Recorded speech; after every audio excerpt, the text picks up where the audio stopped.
How's everyone doing this morning? Doing fine. Good, thank you.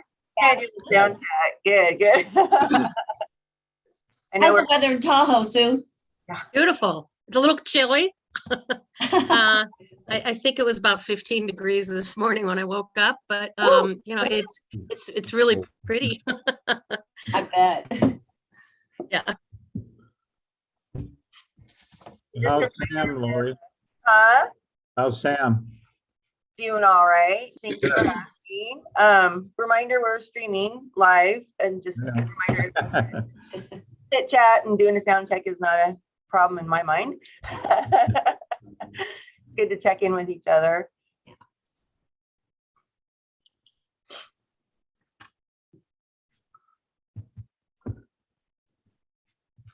Morning, Don. Good morning, Sue. Sorry, I wasn't able to connect with you yesterday. That's all right. I'll ask the question. I don't want to pull the things I was questioning. It's not a big deal, but I'll ask you. Let's chat later. Okay, sounds good. All right. Well, with that, I've got 9 o'clock. So if we have everyone here, I'm going to call to order the El Dorado County Board of Supervisors meeting for Tuesday, February 1st, 2022. We will start off the morning with our invocation by Pastor Drew Buell of the Cool Community Church, and we'll follow that with the Pledge of Allegiance led by Supervisor Turnbull. Good morning, Pastor Drew. Good morning. Can you guys hear me? Yep. Thank you Okay. for being here. Great. Thank you. Well, let's go to the Lord in prayer. Father, at this time of year, as we make our way to February 14th, our thoughts naturally turn to the sublime subject of love. And for those who are familiar with the Bible, we can't help but think of the immortal words of the Apostle Paul, who so eloquently defined love in 1 Corinthians 13 when he wrote that love is patient and love is kind. It does not envy, it does not boast, it is not proud. The love always protects, always trusts, always hopes, always perseveres, and love never fails. And it seems to me at this time, more than any other time that I can think of, our citizens, as well as our leaders, are in particular need of this kind of patient, gracious, and sacrificial love. And so, God, would you help us during this meeting to put that kind of love into practice? Father, please help our citizens to be patient with the slow, arduous, really mysterious workings of government. And Lord Jesus, would you please help our leaders to patiently and graciously lead our county? And Holy Spirit, would you be so kind as to remind each of our hearts of the precious truth of John 3:16, that God so loved the world that he gave his only begotten Son, that whosoever believeth in him shall not perish, but have everlasting life. For it was in the person of Jesus Christ that love came down and dwelt among us so that we might learn how to love one another. Finally, we pray for the family of Officer Ty Linehan, who was such an important part of our community and especially of our church community in El Dorado County, as his family prepares to say goodbye to a husband, a son, and a father this morning.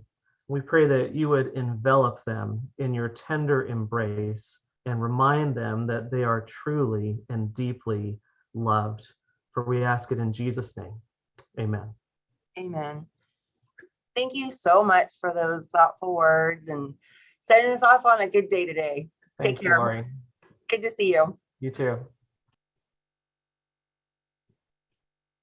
Supervisor Turnbull. Please stand. Ready? Begin.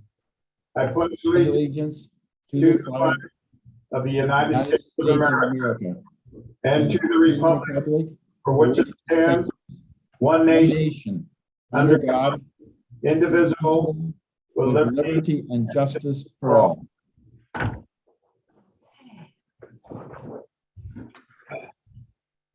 We're going to move on to adoption of the agenda and approval of the consent calendar. We'll start off, we'll go district 5 today.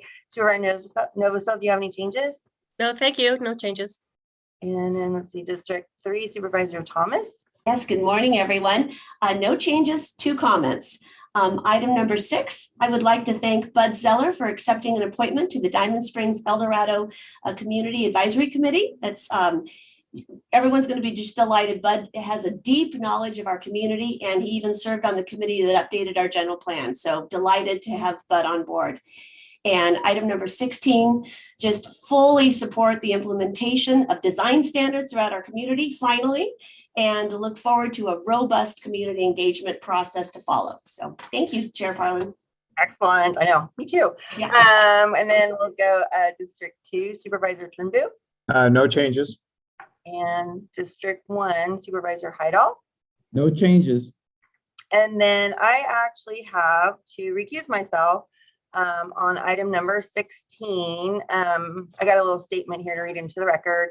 Out of an abundance of caution, I am reluctantly, and I mean reluctantly, recusing myself from voting on this item for the recommendation in an FPPC determination letter due to the fact that my personal residence is near commercial properties that may be impacted by the implementation of the design standards. So I just want everybody to know it's not because I don't want to, been advised not to.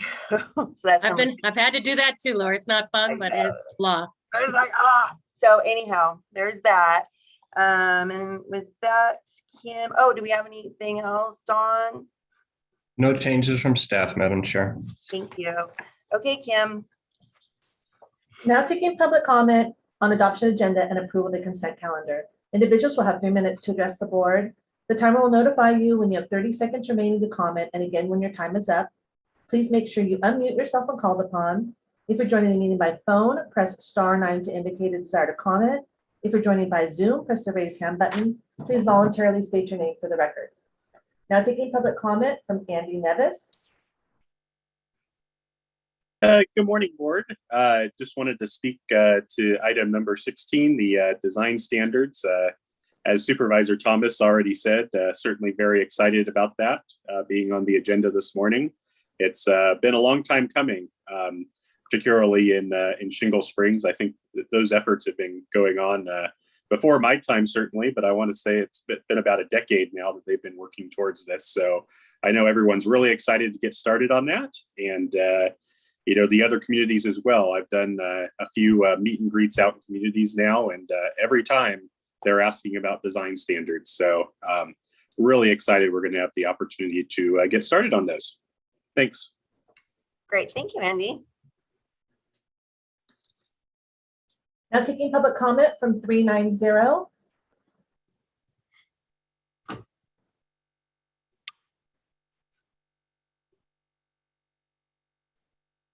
Oh boy. Good morning, board. This is Ken Greenwood from District 3, commenting on item 5 and 18, as well as 16. I was will jump on the bandwagon. Item 5, please continue the hybrid meetings. I think this is a good opportunity to save the earth and save people's time and effort and such like that. Someday we'll hope to see the open forum in the morning, especially on a short agenda like today, so everybody can continue with their day after a 9 or 10 o'clock sort of day. Anyway, item 16, design standards, long overdue.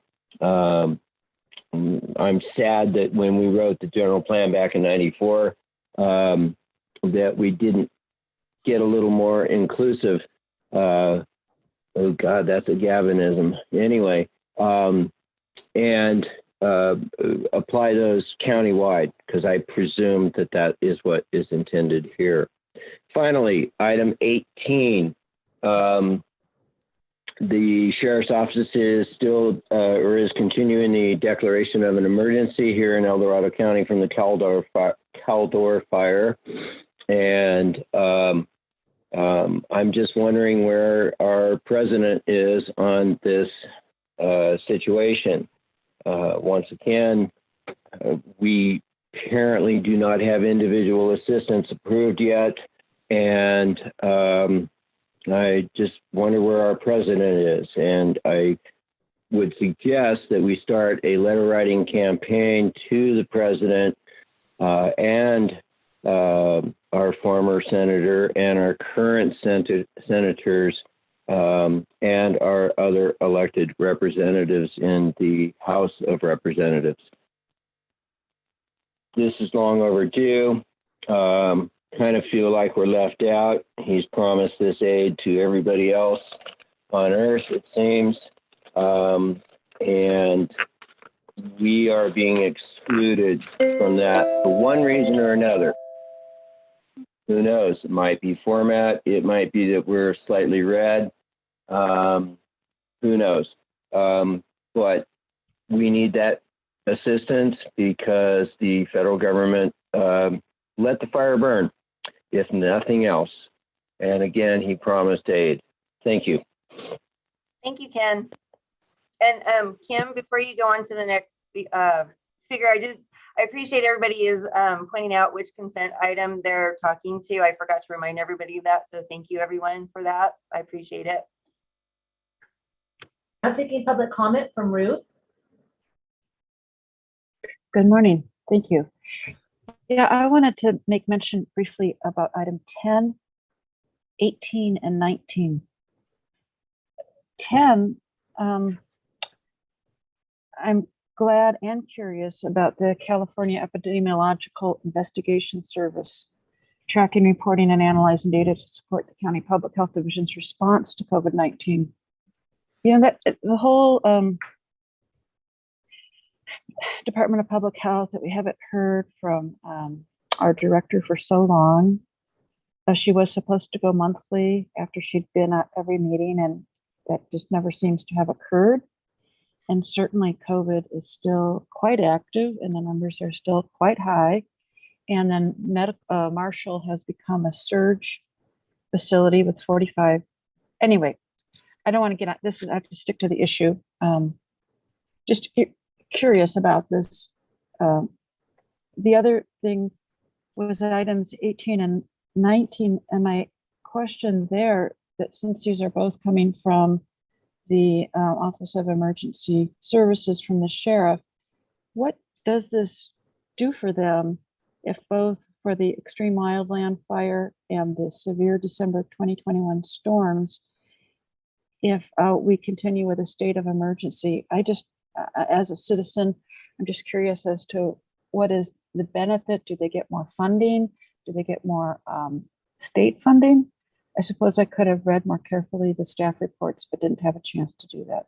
So that's really all I have to say. Thank you. Thank you, Ruth. I'm taking public comment from 474.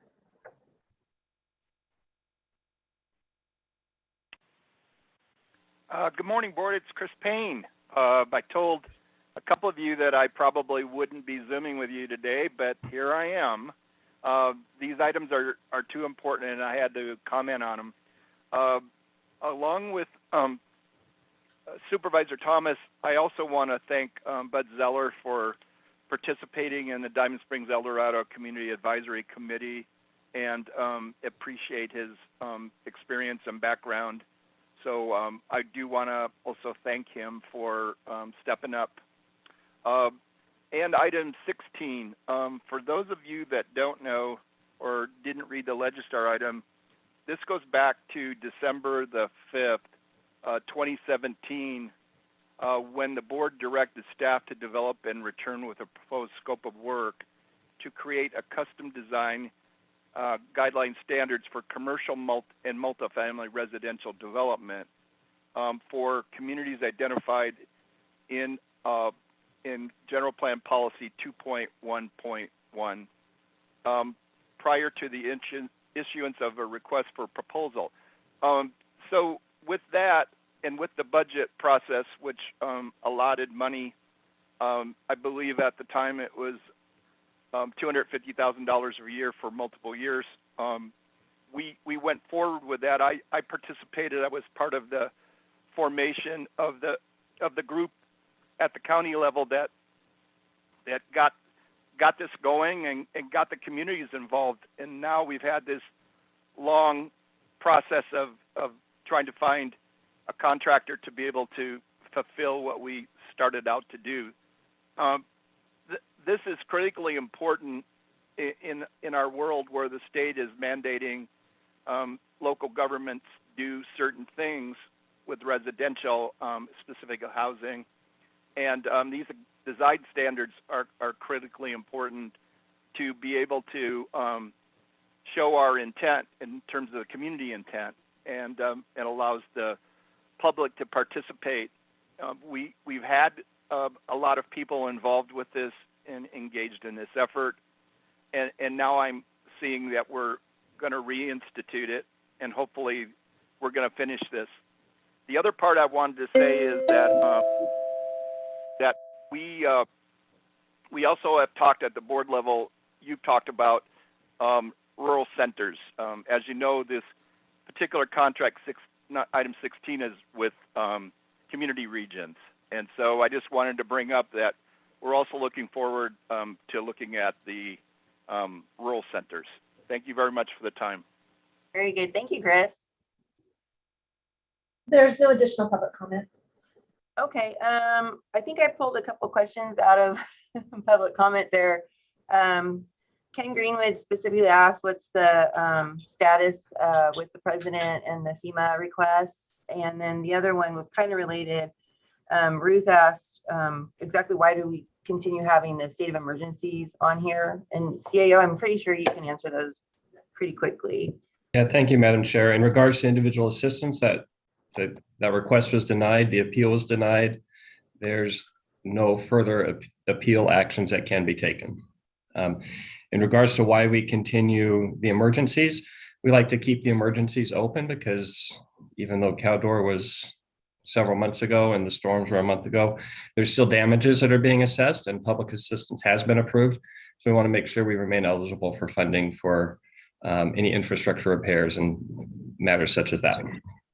And I think that was clean. That was clearly stated in our staff report. It's good to take a look at those when people have a chance. I know it's not so easy to read through them, but it gives us good explanations in our staff reports there.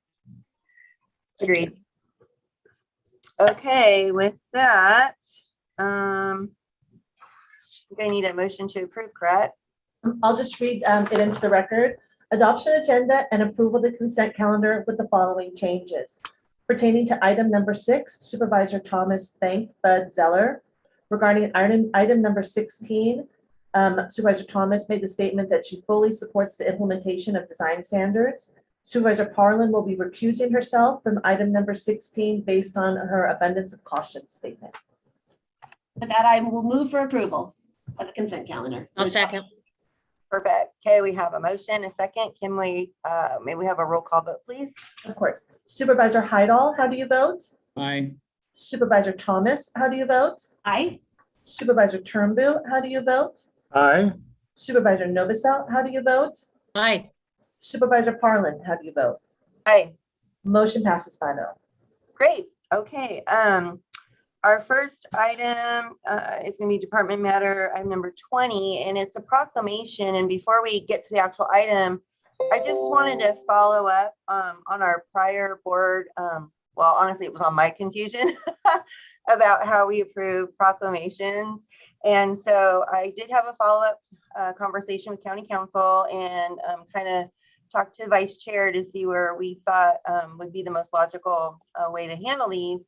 And it seems that we should approve them just like any other agenda item where the item's presented, the board can make comments, and then we go to open public comment and then bring it back to either deliberate or make a motion to approve it, just like any other agenda item. So I wanted to provide that clarity because I was kind of confused on the last proclamation. And also, I think it would be a good practice as a courtesy if a board member, brings a proclamation, which is the case today, that we, we allow the courtesy for that board member to make the motion, which is kind of what we do with other items where something's in somebody's district or general area. We kind of have that, and it's just a courtesy. It's not a protocol, but I think it's something that's really thoughtful to the others. So just wanted to clarify that. That's how we'll move forward. We can always revisit it if we need to and make changes. So with that, Kim. Hey, Lori, and I'll just say, if we by chance break that protocol, or I think sometimes I've forgotten. Oh yeah, just remind us, saying, hey, let the other. Yeah, it's like I said, it's really not a protocol so much. It's just a courtesy thing, and sometimes, you know, and it is easier when we're in the room together, which, you know, that's another thing that we'll be talking about someday soon.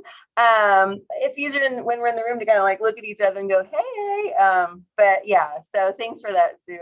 Yeah, we'll definitely do that. So yeah, just a quick reminder, because I know I forget sometimes. I get, you know, I'm trying to move everything through and then I forget that, oops, that's so-and-so's, you know, they should be doing that. So sorry if I've done that in the past. Yeah, guilty. Yeah. So very good. We've all done it. Okay, there, thank you. So here we go, Kim, you ready? Sure. Item number 20 comes from Supervisor Thomas recommending the board, 1, recognize Jody Gray, CEO, El Dorado County Fair and Event Center, on a retirement from the Fair Association after 20 years of service, and 2, approve and authorize the chair to sign a proclamation recognizing Jody's significant contribution. Well, thank you, Madam Chair. I appreciate the clarification of the process, and I like where you're going with this. That's wonderful. And it is indeed my pleasure today to bring forward a proclamation and a recognition of the Board of Supervisors to recognize Jody Gray. I know many of us had an opportunity to join her at her retirement party I believe last Thursday, and it was wonderful to be together. And I'm sorry we can't be together today to present this, but I have a beautiful proclamation that we will get to you, Jody. I believe it'll be presented to you at the next Fair Association meeting. And with that, I'd like to read the proclamation. It's many of you know my assistant, Karen Feathers. She's been actually on the Fair Board for 15 years. She's the current president of the Fair Association, and I'd like to acknowledge and thank Karen for her work on this. Karen was the primary author of this proclamation, and I think that's significant because this was written with a lot of love and gratitude. So with that, I'd like to present a proclamation of the El Dorado County Board of Supervisors in recognition of Jody Gray for her outstanding leadership in fair operations. Whereas Jody was hired by the El Dorado County Fair Association in 2002, the board of directors at that time were so impressed with Jody's background and eagerness to come back to her roots in El Dorado County that it was a unanimous vote to hire her. And whereas at the time of her acceptance, the organization was in desperate need to revive the reputation of how the Fair Association interacted with staff and our community, and Jody's expertise was just what was needed.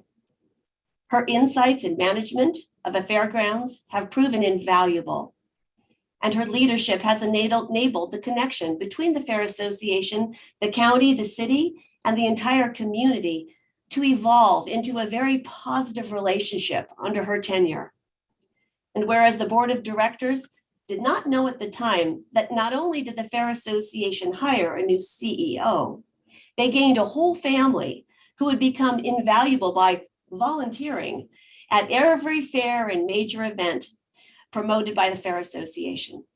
And whereas the Fair Association has found the balance in embracing older processes and methods that have proven to be the most effective, while welcoming new ideas and technologies to increase efficiency and convenience for the community.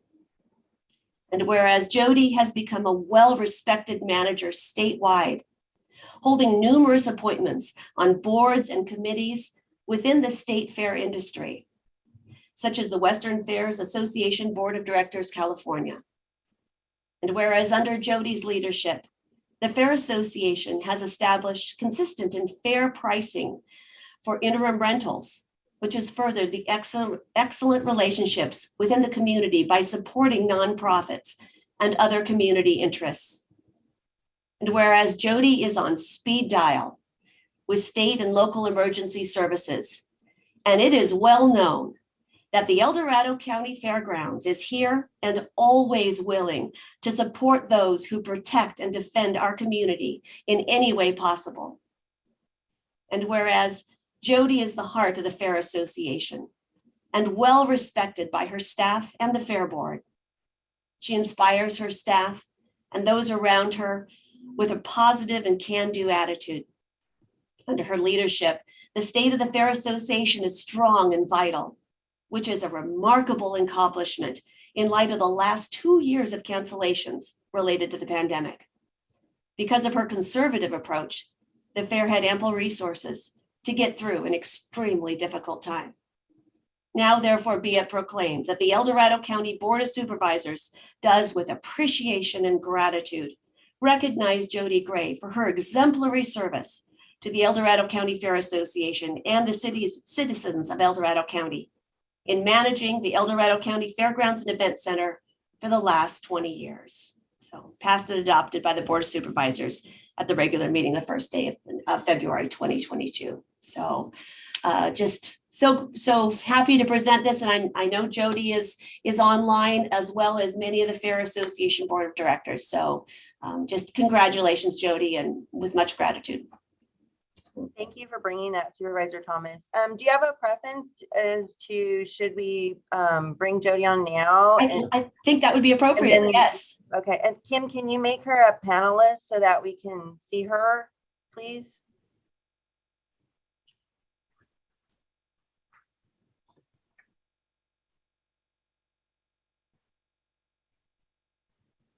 Is that going to work, Kim? Yes, I promoted her to a panelist. Oh, there we go. Let's see. So Jody, here she comes. Are you able to unmute yourself and maybe turn on your camera, Jody? I know some people don't like to, but we'd like to see you.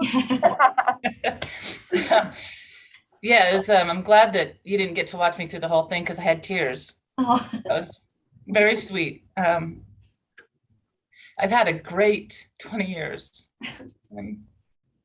And thank you very much for your honoring me and for all of that you've done, and our relationship with the county. And I'm really looking forward to coming to the fair and being a participant instead of working. However, I believe I've been told I'm going to be volunteering also. So thank you all very much. I'm very honored, and I will miss every one of you.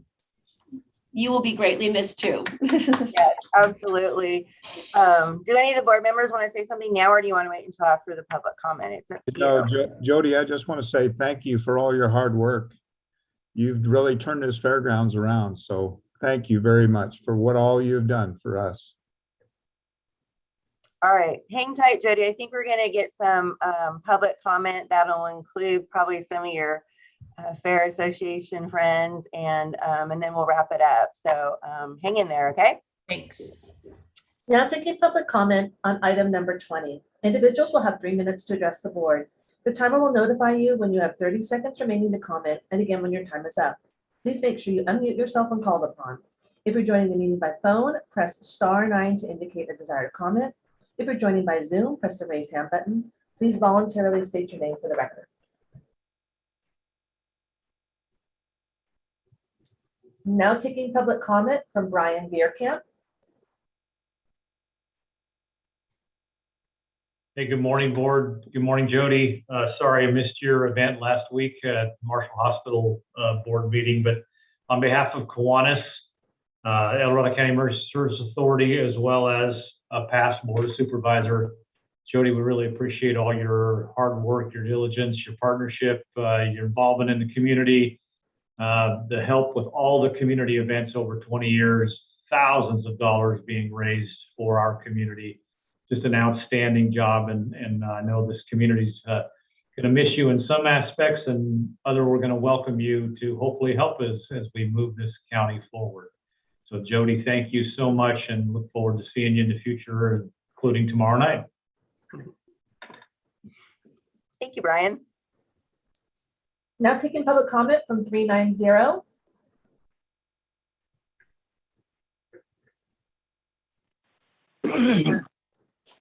Good morning, board. It's Karen Greenwood, District 3. Jody, we worked years ago on the Friends of NRA and some other issues and projects out there at the fair board, or at the fairgrounds. As the founder of the co-founder with Steve Morgan, bless his heart, of the Friends of NRA, I truly appreciate, and I don't speak for the current group, I truly appreciate all the work and the hard work that you put into that effort, as well as all of the other efforts through the years. Been going to the fair for 3 years or so now. It's a great place. It's a great opportunity. I hope we can get by this COVID scare and get on with our lives and make things better. You provided the leadership for all that to happen, and who knows where we'd be without you. So thank you very much, and enjoy retirement. It's a great thing, I assure you. And take care. And I'm sure that you will be volunteering for several items and such in the future. Thank you. There's no additional public comment. All right, with that, are there any further board comments? I just want to congratulate Jody. She has had an amazing service to our community, to our fair, and to the county as a whole. And congratulations, and enjoy your retirement. I'm on my way too. Can't wait. So very much looking forward to this year's fair too. By the way, thank you, Jody. Thank you, Supervisor Novosel. I am tongue-tied today, by the way, just so you know. So it's gonna be fun. Supervisor Heidel. Yeah, I would just like to offer my thanks to Jody as well. Outstanding job. You will enjoy your retirement, I'm sure, because it gives you all the freedom to do the things you really want to do. So best wishes to you in all your future pursuits. And with that, it is my pleasure to move the proclamation. I'd like to second this one and make a comment that thank you, Jody. The words and tears that were flowing at your retirement party last week, it was just so heartfelt, and we just appreciate you so much. And like you said, being voluntold, I'm very familiar with that word. So we're glad that you're still going to be around to help out. So we have a motion and a second. Kim, may we have a roll call vote? Of course. Supervisor Novosel, how do you vote? Sorry. Aye. Supervisor Thomas, how do you vote? Aye.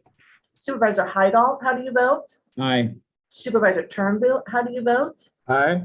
Supervisor Parlin, how do you vote? Aye. Motion passes 5-0. Very good. Thank you so much. Take care, Jody. Congratulations. Thank you for being here today with us too. Okay, Supervisor Novosel, did you get your mouse back? I did, but it just took me a second. I know. I was like, oh no, we gotta get you a mouse. I got two, just in case. Thank you for checking. Very good. So annoying. Curious. Okay, with that, I think we're ready for item, yeah, we have time, 21. Item 21 comes from the Chief Administrative Office recommending the board appoint 2 members to a 2x2 committee of the Board of Supervisors to participate in discussions with 2 members of the City of Placerville City Council on issues that jointly impact the city and the county. Thank you, Madam Chair. Don Ashton, your CAO. I'm bringing this item before you today. Last week, the City Council appointed their mayor and vice mayor to the 2x2 committee to work with El Dorado County. We have 2x2s with other government agency jurisdictions, and the request is being made to have a 2x2 with the City of Placerville at this time. As I said before, these appointments are entirely at your board's discretion. So unless you have any questions of me, I will hand it over to you for you guys to deliberate and make a decision. Very good. I'm gonna remind everyone, we got our little hand on while we're zooming, it does help me follow everybody. So I'm going to, Supervisor Thomas had her hand up first. All right.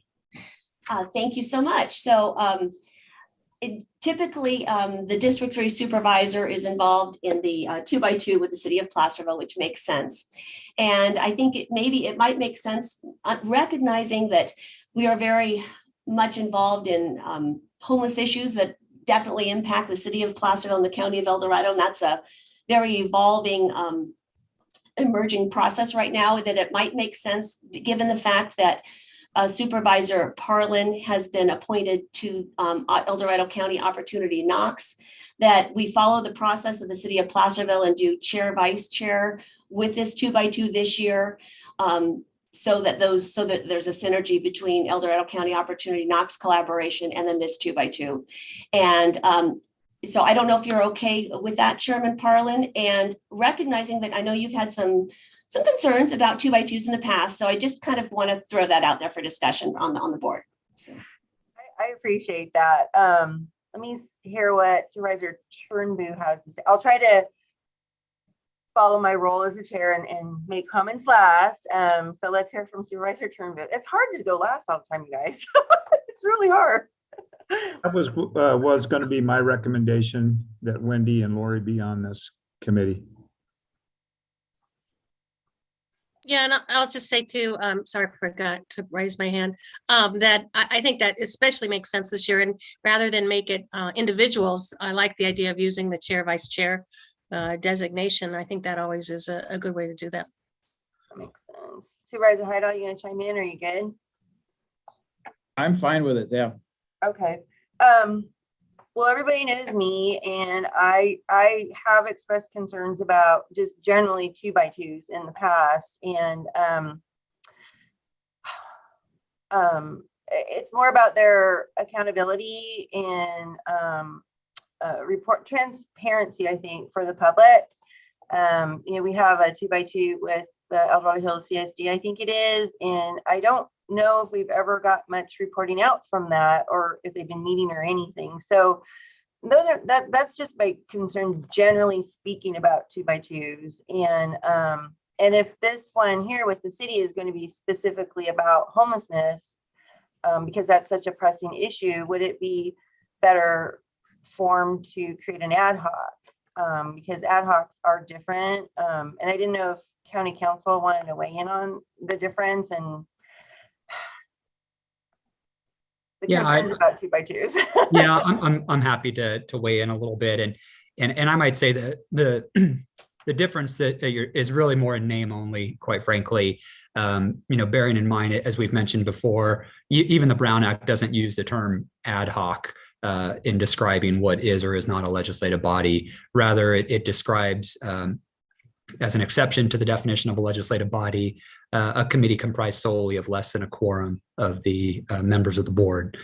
Excuse me. And so really, when it comes to these 2x2s, I think the way to look at it is that what you're creating is essentially again appointing this kind of essentially an ad hoc committee of sorts of less than a quorum of the board to meet with a similarly comprised ad hoc formed by the other jurisdiction. And in fact, this has been addressed by the California Attorney General, who issued an opinion back in 1981 that, interestingly enough, involved a similar proposal for this kind of 2x2 concept as between the El Dorado County Water Agency and EID. And the Attorney General wasn't able to make a final determination because there were some factual issues, but as to the issue of law, said that what it really comes down to is whether the agencies are forming a single new committee that has its own set of responsibilities and powers, or rather whether the agencies are simply appointing subcommittees of less than a quorum of each governing body to meet regarding the specified issues. And so that was kind of how the Attorney General had described this. And we've now come to, I think, just commonly refer to that latter scenario as a 2x2. So I don't think as far as the nomenclature, I don't think it matters too much. I think what needs to be clear is that this is not a new committee that's comprised of, 2 members of the county, 2 members of the city. Rather, what you are doing is you're creating what essentially amounts to an ad hoc of your board for purposes of these discussions with the city. As to the accountability, it's kind of up to your discretion as to how you want that to take place.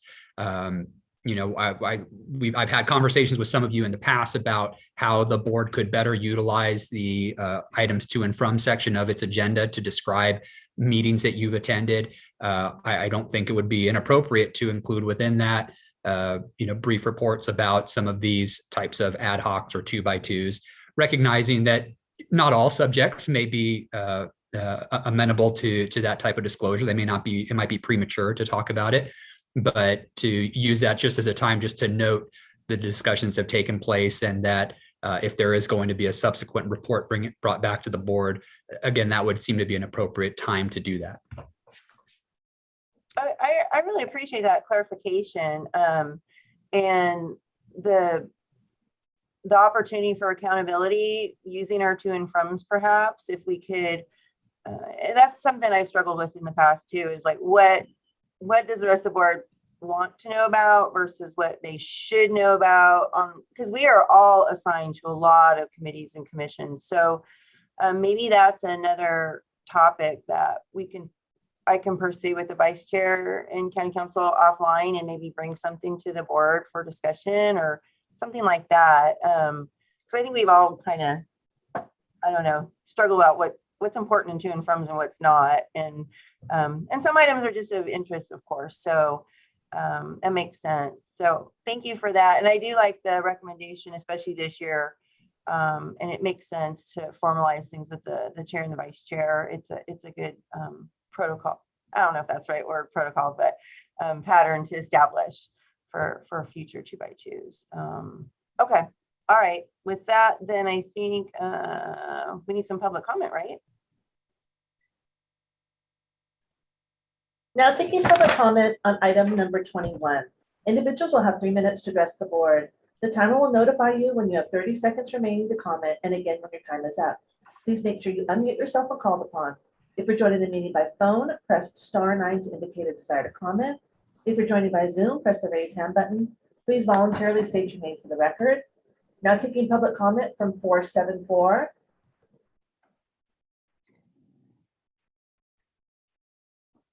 This is Chris again. Wanted to comment on this item. First of all, as we heard when we heard the beginning of this item, there's no necessity to have a 2x2. There's nothing that demands it to be in existence. But at the same time, early ideas that a agency may have, in this case, the city of Placerville versus the county, it just makes for better, I feel, more open government in that regard. I want to remind your board, not that I need to, but we do have the CAO and we do have the city manager. And so we don't want to forget that there has to be a close relationship between the city manager of the city of Placerville and our CAO, Don Ashton.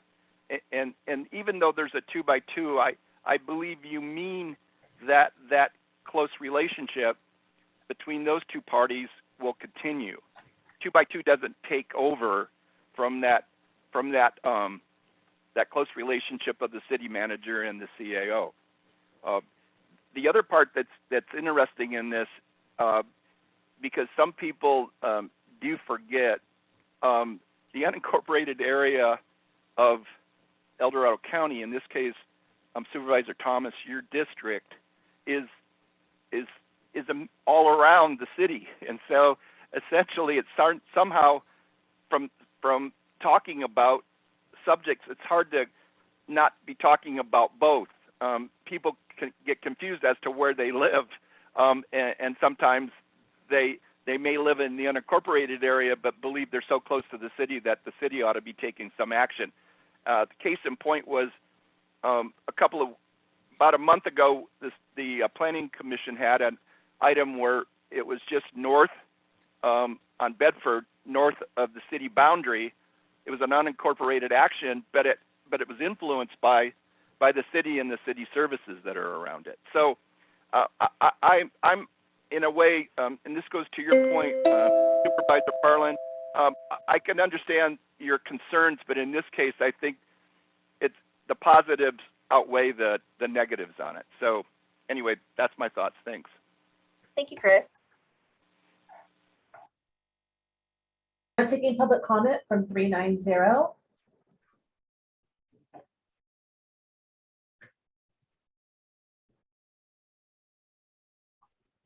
Please unmute yourself. Yeah, this is Ken Greenwood from District 3. There is items that affect us all via these committees and ad hoc, whether they're ad hoc, appointed, or whatever, or as this is suggested here with the so-called 2x2. As the county council pointed out, yes, they are really the same, so that there is there's a precedence there, if you will. And I'm glad that you are having this discussion just to better clarify what people's the board's understanding, and also to explain to the people out here what the process is. And so I think that there's a good way of doing this, and that's the way it's been proposed. And reporting out is probably a good topic to continue, and the to and from is probably a good opportunity for that. But to and from is rather informal, and so there's not a real good documentation other than the oral record. It might be an opportunity for a quick write-up or something like that to be included in that agenda item. So much like the CAO's Caldor fire update later on the agenda here. So yes, it's a ongoing process as to how to work the process and have the transparency that we all deserve and the law demands. Thank you very much. Thank you, Ken. Now taking public comment from Ruth. Thank you. Yeah, I wanted to just start. I do have a question about the 2x2, a comment I want to make, but I just want to start by making a little bit of a disclaimer, because I'm going to be asking a question and I want to feel okay about doing that. And you know, there's 94,000 people in this county. And what are there, about 5 of us who take the time? I'm going to get to my question here, but there's only about like 5 of us who take the time to actually listen to these meetings and comment. And this is not my full-time job, and I do not need to be shamed that I should read a staff report.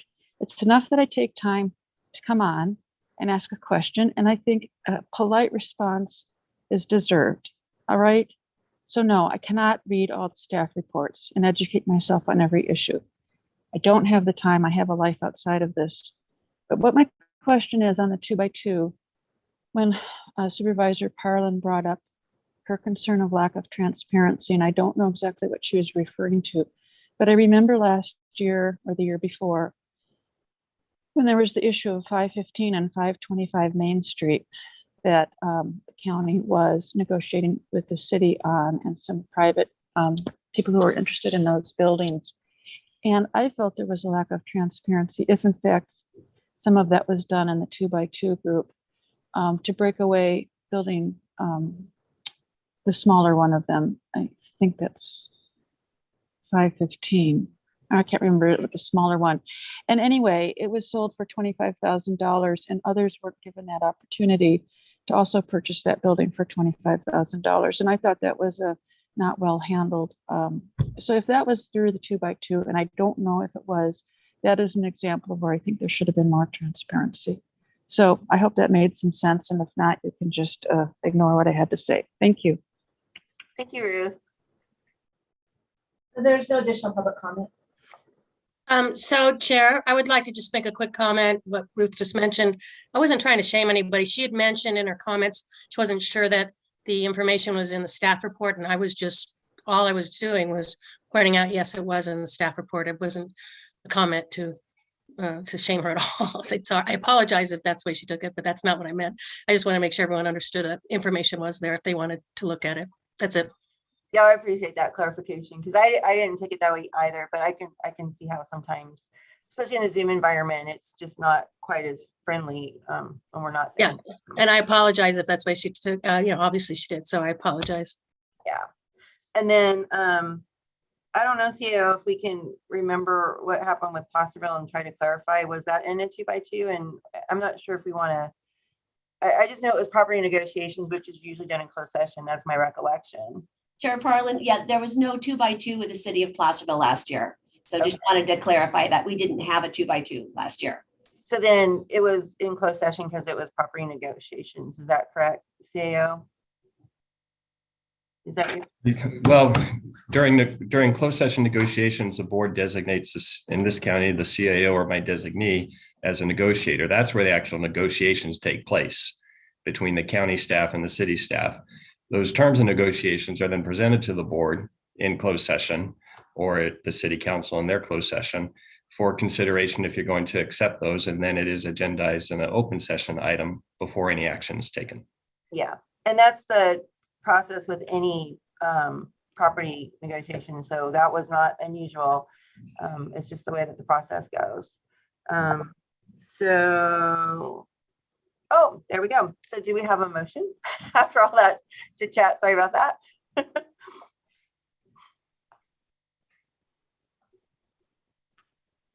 Well, I guess I will move that we appoint the District 3 Supervisor, or the Chair Vice Chair, which is the District 3 Supervisor and Chairman Parlin, to the 2x2 for the city of Placerville this year. I'll second. Oh, sorry. Go ahead, George. That was a tie. I don't know. Give it to George. That's fine. That's fine. All right, George, you're in. It's a challenge to unmute yourself for these things, huh? Even with a mouse. I know, even with your mouse. Two mice. Mouse, I don't even want to go there. Okay, so we have a motion and a second, Kim. Supervisor Heidel, how do you vote? Aye. Supervisor Novacell, how do you vote? Aye. Supervisor Turnbull, how do you vote? Aye. Supervisor Thomas, how do you vote? Aye. And Supervisor Parlin, how do you vote? Aye. Motion passes 5-0. Great. Thank you, everyone, for that. It was a good conversation. I think now every time we have a good conversation, I have homework to do afterwards. So I will be following up on our conversation. I have a to-do list here. So with that, our next item is a time allocation at 10 a.m. and it's not quite 10. So, and there's no items we can squeeze in that quickly. So I think we're just going to take a quick break until 10 and we'll be back. Thank you.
Okay, I've got 10 a.m. It looks like we're all back, and we have item 22.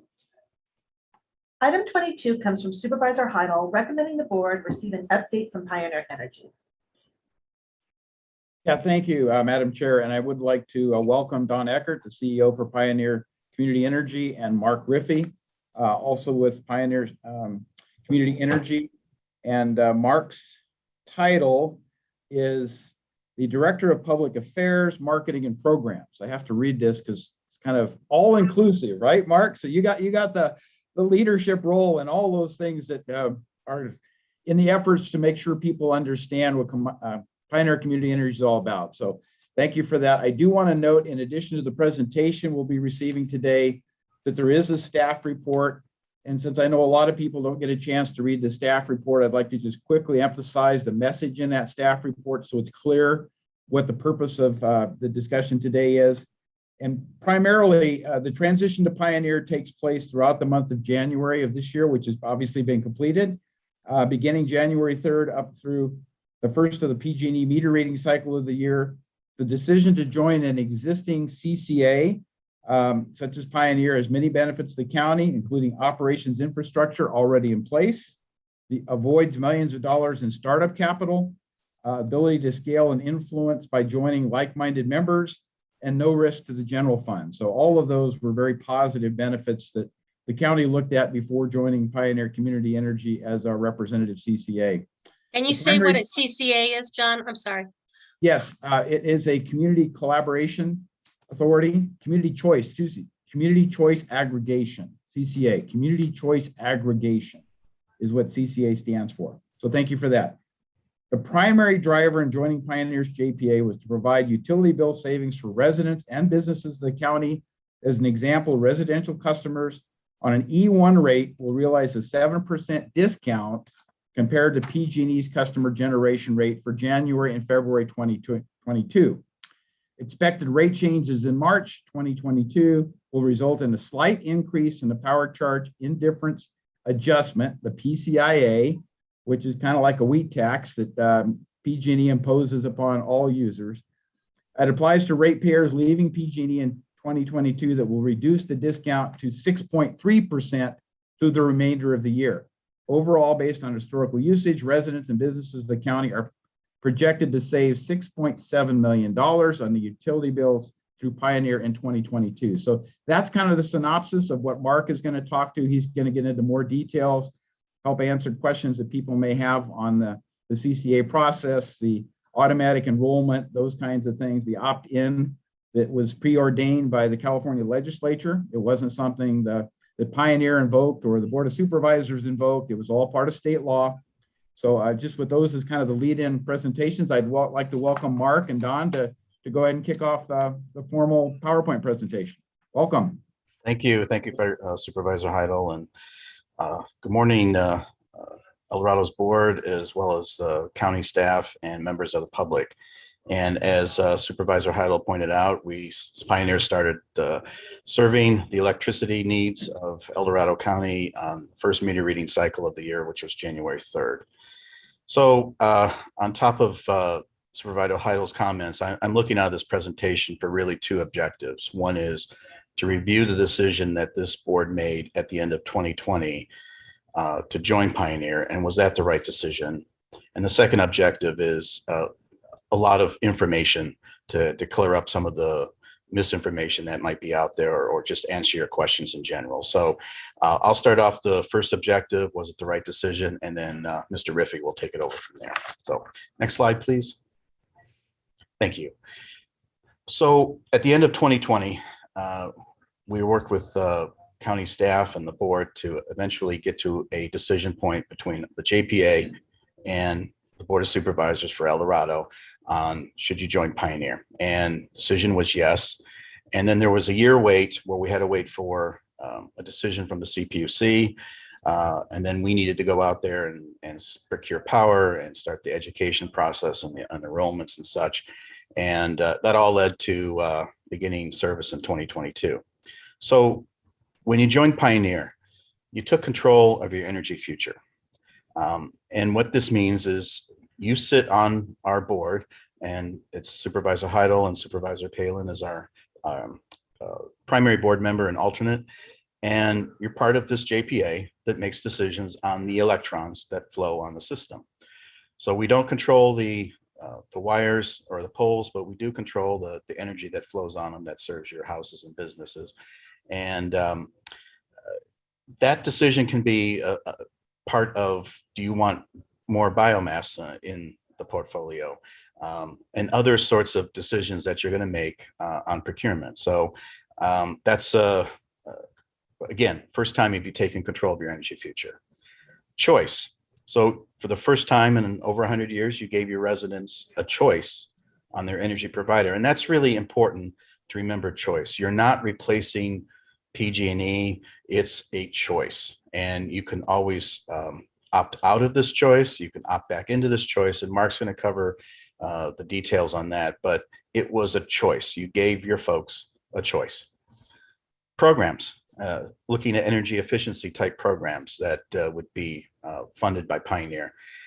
We formed a customer programs advisory committee late last year, and it's in earnest. It launched this year, and half of the committee members are citizens of El Dorado County and Placerville. So El Dorado County citizens are choosing what programs that they want Pioneer to produce, not San Francisco, soon to be Oakland. As Supervisor Heidel pointed out with the savings. So you're going to have 6.7 million of projected savings based on historical usage in 2022 alone, just 1 year, 6.7 million in savings compared to not having that choice and just only having PG&E as your primary provider. And number 5 is all this happened without any cost to the county. So there was no expense to the general fund. There was staff time, of course, but there was no direct expense from the general fund to join the JPA. And because you're part of a JPA, the general fund is protected. So that 6.7 million in savings with no actual investment or risk to the general fund, I think is one heck of a return on your decision. So well done there. Next slide, please. So who we are, this is our mission and our vision statement, and this comes from our strategic plan. And this plan was developed by Supervisor Heidel and Supervisor Palin, as well as other member agency representatives. So our board developed the strategic plan. And I won't read the slide, but I will focus on locally owned. And what does that really mean? It means that all of you are making decisions on your energy future, like we just talked about. So we are a JPA. I don't have dividends. There's not a return I need to achieve to be able to pay shareholders that are located not even in this hemisphere.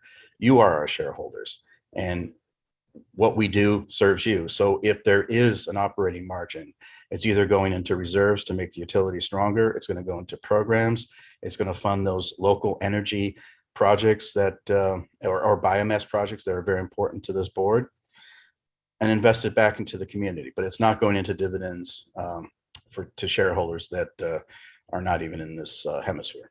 Hey, Don, would you take a pause and just explain what a joint powers authority is? I'm sure that is another acronym that a lot of people are not familiar with, but basically it's a collaboration. And if you'd explain that, maybe that'll help them understand the representative government involved here. Right. So it's a collaboration of all the member agencies, and we have a board of 9, of which 2 are from Placer County, and the other 7 agencies each have 1 representative. And it's essentially not for profit, and it makes decisions on the energy future. And the nice thing about it is it also protects the general fund of every member agency, and that board makes the decisions on rates, power procurement, and other operating activities. So in review, did you make the right decision at the end of 2020 to join Pioneer? Well, you've got the local control. As Supervisor Heidel pointed out, you've got the savings, and you gave your citizens a choice. So not often do we think we're going to get something out of joining or investing in something and think that we're actually going to get it. we did deliver on what you were hoping to get out of this. So you did make the right decision. And before I hand this over to Mark, I also want to thank Don Ashton, your county administrator, for his work, as well as your county attorney, because without that help, we're not here today. So I just want to call those folks out as well. I think with that, that's the first part of this objective was, did you make the right decision? The answer is yes. Now I'm going to hand it over to Mark Riffey to go over a lot of informational type items. Thank you, Don.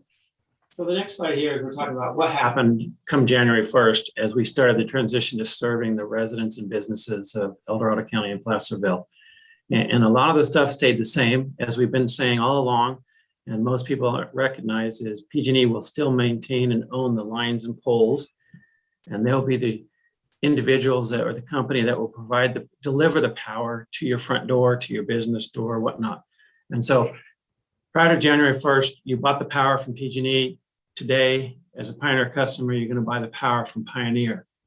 PG&E will maintain the transmission lines and distribution systems, and they'll be the ones delivering the power to your meters. In the past, PG&E provided the customer service, but today you actually have the PG&E customer service team as well as the Pioneer customer service team. And we'll get into some of the benefits of that down the road. Your billing is PG&E still is going to provide the bill. Customers are still going to write one check and pay PG&E, and then PG&E carves out the portion that's owed to Pioneer and sends it to us on a monthly basis. Your bills will have a line on there that says Pioneer. So a piece of the bill goes away and a piece of the bill is inserted. So from a customer standpoint, it's going to look the same and you're going to act the same as far as when you're making your payments. Next slide, please.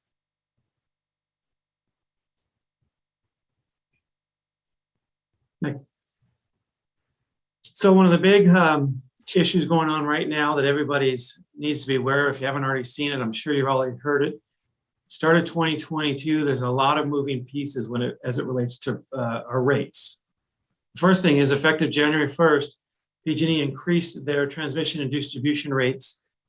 Residential customers will see a 12.6% increase. That increase impacts PG&E customers as well as Pioneer customers, because the transmission and distribution is a PG&E cost and a PG&E service. All of us will pay for that, whether you've opted out of Pioneer or not. PG&E has also announced significant rate increases on their generation portion of the bill, effective March of 2022. We don't know what those numbers are. We're waiting for those. As soon as we do know what those numbers are, we'll be updating our bill evaluations for customers when they call to find out how much they can save with Pioneer. In addition to the generation increase, the PCIA, the exit fee, as some people like to call it, will also be modified in March. And Director Heidel commented that as projected to have a slight increase, and a slight increase meaning like 0.2 cents or something of that nature. We, again, don't have that firm number yet, but as we get that number, we'll be updating our information. In December, our board voted and approved a rate adjustment in which effective March 22, we will be setting our rate at a discount to PG&E's generation rate. And the direction from the board is a minimum of 6% savings, so like a classic E1 customer. And that will then vary based on the different exit fees. And so we cannot set our rate until we find out what PG&E's rates are, because our rate is a 6% discount thereof. So once we have all that information, everything will be updated on our website, and we'll be communicating that out as best we can. Next slide, please. The main thing about the rates page there is basically showing Pioneer customers will save minimum of 6% at the end of the day. The important thing to know there is rates are going up, especially on the PG&E side. Another thing I did not cover in the rates piece there, it's important for everybody to understand, is natural gas prices have gone astronomically out of control, and they're talking about a 90 to 100% increase. So customers just need to be aware that in February, you're going to see it, not you, we all are going to see a significant bill increase, but it's going to be heavily tied to the natural gas usage. So this is just an example of a bill and what it would look like. This was January and February, which is today for the first couple months. And you can see that the generation rates are different. The column on the left is Pioneer. The column on the right is PG&E's. The column in the middle is if you're a Green 100 customer. And you can see the generation rate for Pioneer on both of those columns is the same. And the second row there is where the green 100 rate comes into play. And that's just over 1 penny kWh difference. The PG&E delivery rate, the other thing you can see there is it's consistent across the board. Whether you're a Pioneer customer or not, your generation and delivery rate is not your generation, your transmission and delivery rates are the same. And the surcharges that's the PCIA/exit fee. And you can see PG&E folks don't pay that. They actually do pay that, but it's buried in the bundled costs, so they can't break it out. But it's not called a PCIA exit fee. And you can see your total electricity costs as well as your average monthly bill for your so-called average customer. So we estimated it's anywhere from like $80 to $120 a year savings for being a Pioneer customer, depending upon what your usage is at your home. But the main thing is today, the savings are about 7% on the generation portion of the bill. As you're doing your analysis and research, it's important on that last bullet there. El Dorado County currently is under the 2021 PCI vintage. If you're not sure about that, give us a call. We're happy to explain it to you. Every agency is in a different year based on when you've joined JPA. So Placerville and El Dorado County are 2021 vintage, where the others might be 2017, 2018, 2019, and the numbers will be different. Next slide, please. So this is what we'll projected to look like in March. Mind you, these are very fluid numbers, but this is the best information we have today from third parties that actually monitor and evaluate the proceedings. You can see the generation rates, again, are going across the board there. The green 100, the 1 penny, not changing. The delivery rate's not changing because it already went up in January. So that figure's already gone up. And at the end of the day there, you can see the savings are pretty close to the same as they were. As Director Heidel said, it went from like 7% down to 6.3%, which is minor savings. The really nice thing is in the middle there, the Pioneer Green 100, it's 60 cents extra a month on average to be a Green 100 customer, to get all of it versus PG&E. And so from PG&E to Green 100, there's a minor increase, but now your power is 100% renewable sourced. Next slide, please. So the enrollment, a lot of people were questioning, how did this take place? What happened and whatnot? So the chart on the top kind of identifies the month of January's enrollment. There were notifications that were mailed out to all customers in the territory that were going to be enrolled, that were scheduled to be enrolled in Pioneer prior to opt-out. The first notification was mailed in November. The second notification, we emailed some and we mailed others. The important thing on those notifications is we've heard from more than one person, I never got my notification. Something that's important to understand is that PG&E sends us the data, the information on customers. PG&E sends us your mailing address. Now, I am guilty of this. I found out. I didn't even know this until this process. I'm an e-bill customer. If you're an e-bill customer and you move, you will continue to get bills because you're an e-bill customer. But if you do not update your mailing address on record, our notifications could have been mailed to an old PO box, to your last house, wherever it is. I found out my mailing address was 2 houses ago. So if you don't recall seeing that, go onto your PG&E profile and see if your mailing address is current. There may be other notifications that you're missing out on. And if you're an e-bill customer, you need to look into the folder on your e-bill system for notifications. It's very important to keep up to that. What will happen after the enrollment is in February and March, you will receive notifications saying, hey, welcome, you're now part of Pioneer, just so people know it. So there should be 4 notifications that you get. The next table down below there is for our solar customers. Solar customers may or may not have been part of that January enrollment period because it's based on your true-up date. And you can see from that table, it's basically the odd month. Enrollments take place January, March, May, July, September, November. As an example, in March, we will enroll customers that have a true-up date in March and April.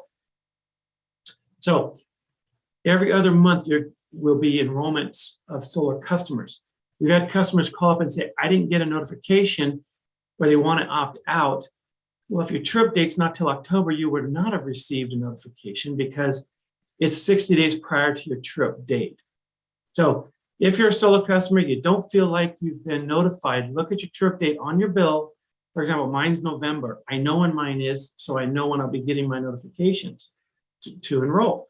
You can always enroll early, but I'll cover opt-outs in a minute. You cannot opt out early. You can only opt out 60 days prior, but you can enroll at any time if you so choose. So that's just something important for solo customers to recognize. Jump to the next slide, please. So why the auto enrollment? We've had a lot of questions on that in the community meetings and whatnot. And that was a decision made by our state legislators in which CCAs are throughout the state of California would be auto enrolling customers. And that was a way to ensure fair and equitable treatment for all of our residents and businesses in the state. There are 24 CCAs around the state, over 10 million customers, and it's really important that you don't allow utilities to pick and choose who we want as customers, whether that be the IOUs like PG&E or that be the CCAs like Pioneer. We want to make sure that all customers are given a fair and equitable chance to realize the savings that are coming as a CCA customer. On top of that, as an energy provider, it's not financially feasible or manageable to buy power for one house at a time as we go down the street signing people up. We need to have an idea to where we can get the economies of scale to maximize the savings for our customers through favorable contracts. As a customer, you can choose to stay with Pioneer or return to PG&E. It's a simple process. You call up, you go to the website, you call the number, and you can opt out. We try to make it as easy as possible, but again, there are some requirements put in place to protect the interest of our business and residential customers. For business customers, for example, when a business customer calls up the 800 number and requests to opt out, we will contact them directly and verify that we've got the right information as far as which meters, how many meters there are, et cetera, to make sure that that customer is getting fully taken care of. There's a lot of instances where you might have 5 meters. If you call up to opt out 1 meter, those other 4 meters could by default stay in the system. And so we want to make sure that your intentions are met fully and we're providing that level of service. And again, I already talked about the solar customers, so we can jump to the next slide there, please. So opt-outs. Pioneer customers can opt out at any time and return to PG&E. That is your choice, as we've talked about. Hopefully, if you've seen our advertisements or our communications out there, we talk about it's your power, your choice. It's our power, our choice. It is your choice. When the board elected to have Pioneer made available to the residents and businesses of El Dorado County and Placerville, it wasn't a mandate. It was, we want to give our folks a choice. And so you can choose to return to PG&E at a time. There are no fees associated with Pioneer if you opt out and return to PG&E. Now, I will tell you in very fine legal print, there is a statement from PG&E that says they could charge you $4.50 to return to PG&E. However, in researching that, that has never been applied, and there's no intention of that to be applied. So it's one of those things, as our PG&E representative told me, the attorneys put in for that future day if they ever so choose to want to. But today, they are not collecting that, and there's no intention to. As I mentioned earlier, solar customers cannot opt out more than 60 days prior to your true-up date. So if you're not sure, give us a call. We're happy to help point that out to you. During your 60-day window, so when your enrollment date is in January, 60 days prior and 60 days after, you can opt out with no commitments required to PG&E. I'll cover this next bullet here in a second. So if you've opted out today or you opt out tomorrow, you can return to Pioneer at any time. After the 60-day period, which will be in March of your true-up date, there is a commitment that PG&E requires from you. And that can take place in the form of 2 options that you'll be given. The first one is, I want to go back to PG&E right now. And what that means is you'll be on a 6-month transitional rate and then a 6-month the standard rate. Let's, for example, the E1 tariff rate. 6-month transitional rate is basically market price for electricity. So you're going to pay a variable number every month, and it's very risky because that number could go really high. And of course, there's a chance for it to go down a little bit lower. But, you know, none of us can project what that is. And I always tell people, always look at the gas pump and ask yourself, you can wait and fill up tomorrow because prices could drop 3 cents, but they could also go up 10 cents. So it's very risky, but if you want to get out right now, you can. This is after your 60-day period. Option 2 is you elect to return to PG&E, but you say, I'll wait 6 months as a Pioneer customer, then I'll return to PG&E for 12 months on the tariff rate that's published. That's a little more security in your pricing, but now you've got an 18-month window where you've already committed. And once you commit to go back, you can't like withdraw that.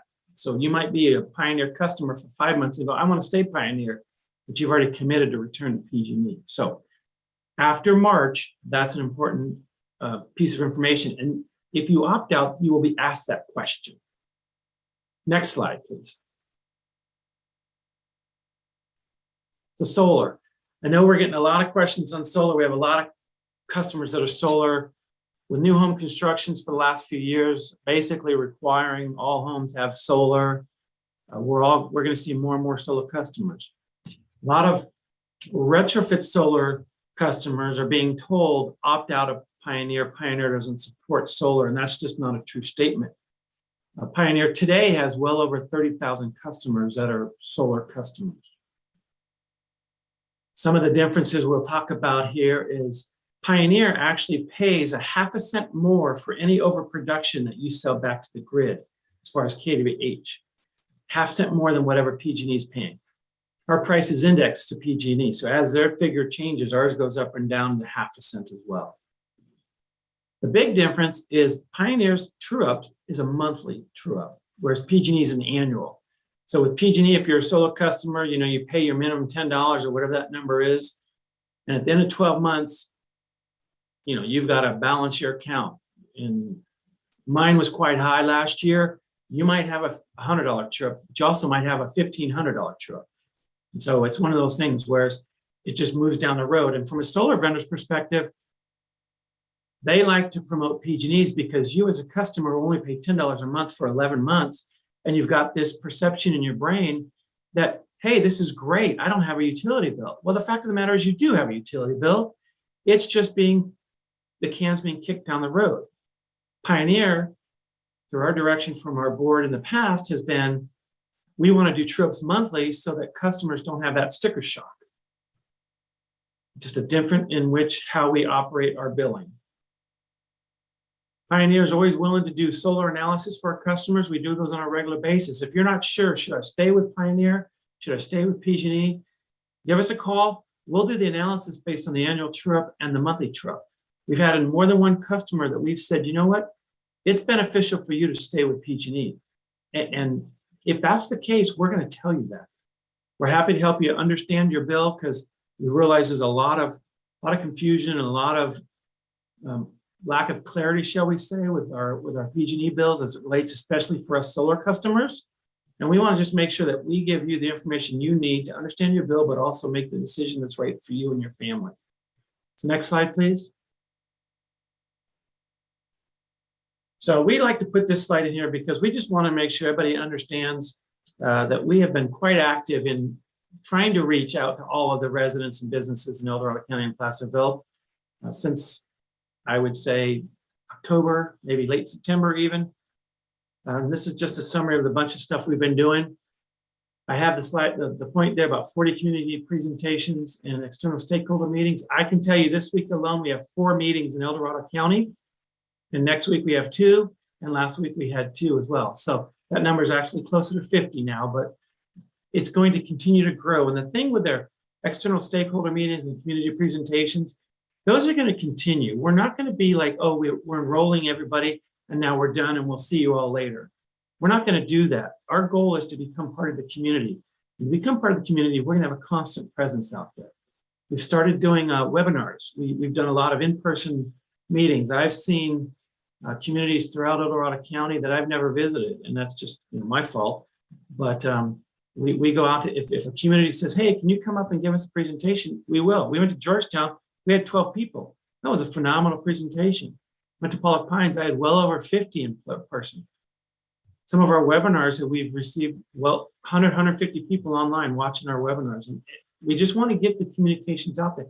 We're moving forward as we do these webinars and whatnot to keep everybody up to date with what's happening with time of use rates, with solar, with things that, whatever's going on that's going to impact all of us. Our goal is to make sure we are communication conduit for everybody.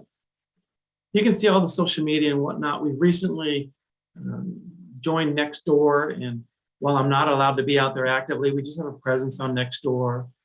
We're constantly notifying the radio and local newspapers and trying to make sure that, the Mountain Democrat, I know, and Georgetown Gazette are very engaged and very interested in getting information out to the residents.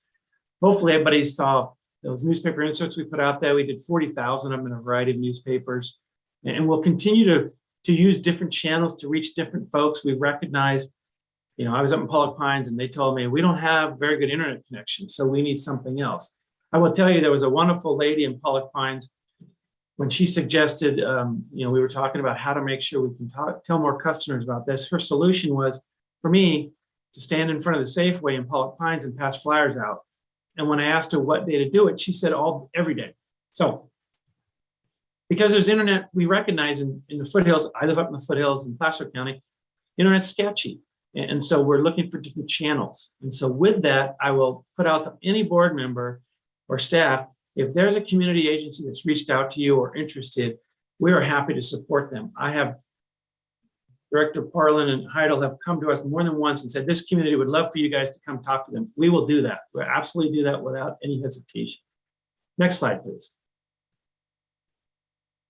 So this is probably my favorite benefit that we provide communities and something I'm most proud of, and that's our advocacy in action.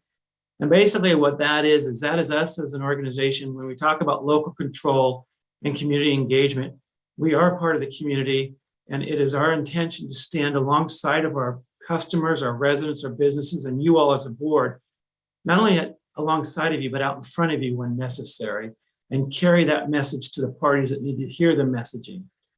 The PSPSs, we've been heavily active in the fast trips and the EPSSs. I'll use that as my example for you all.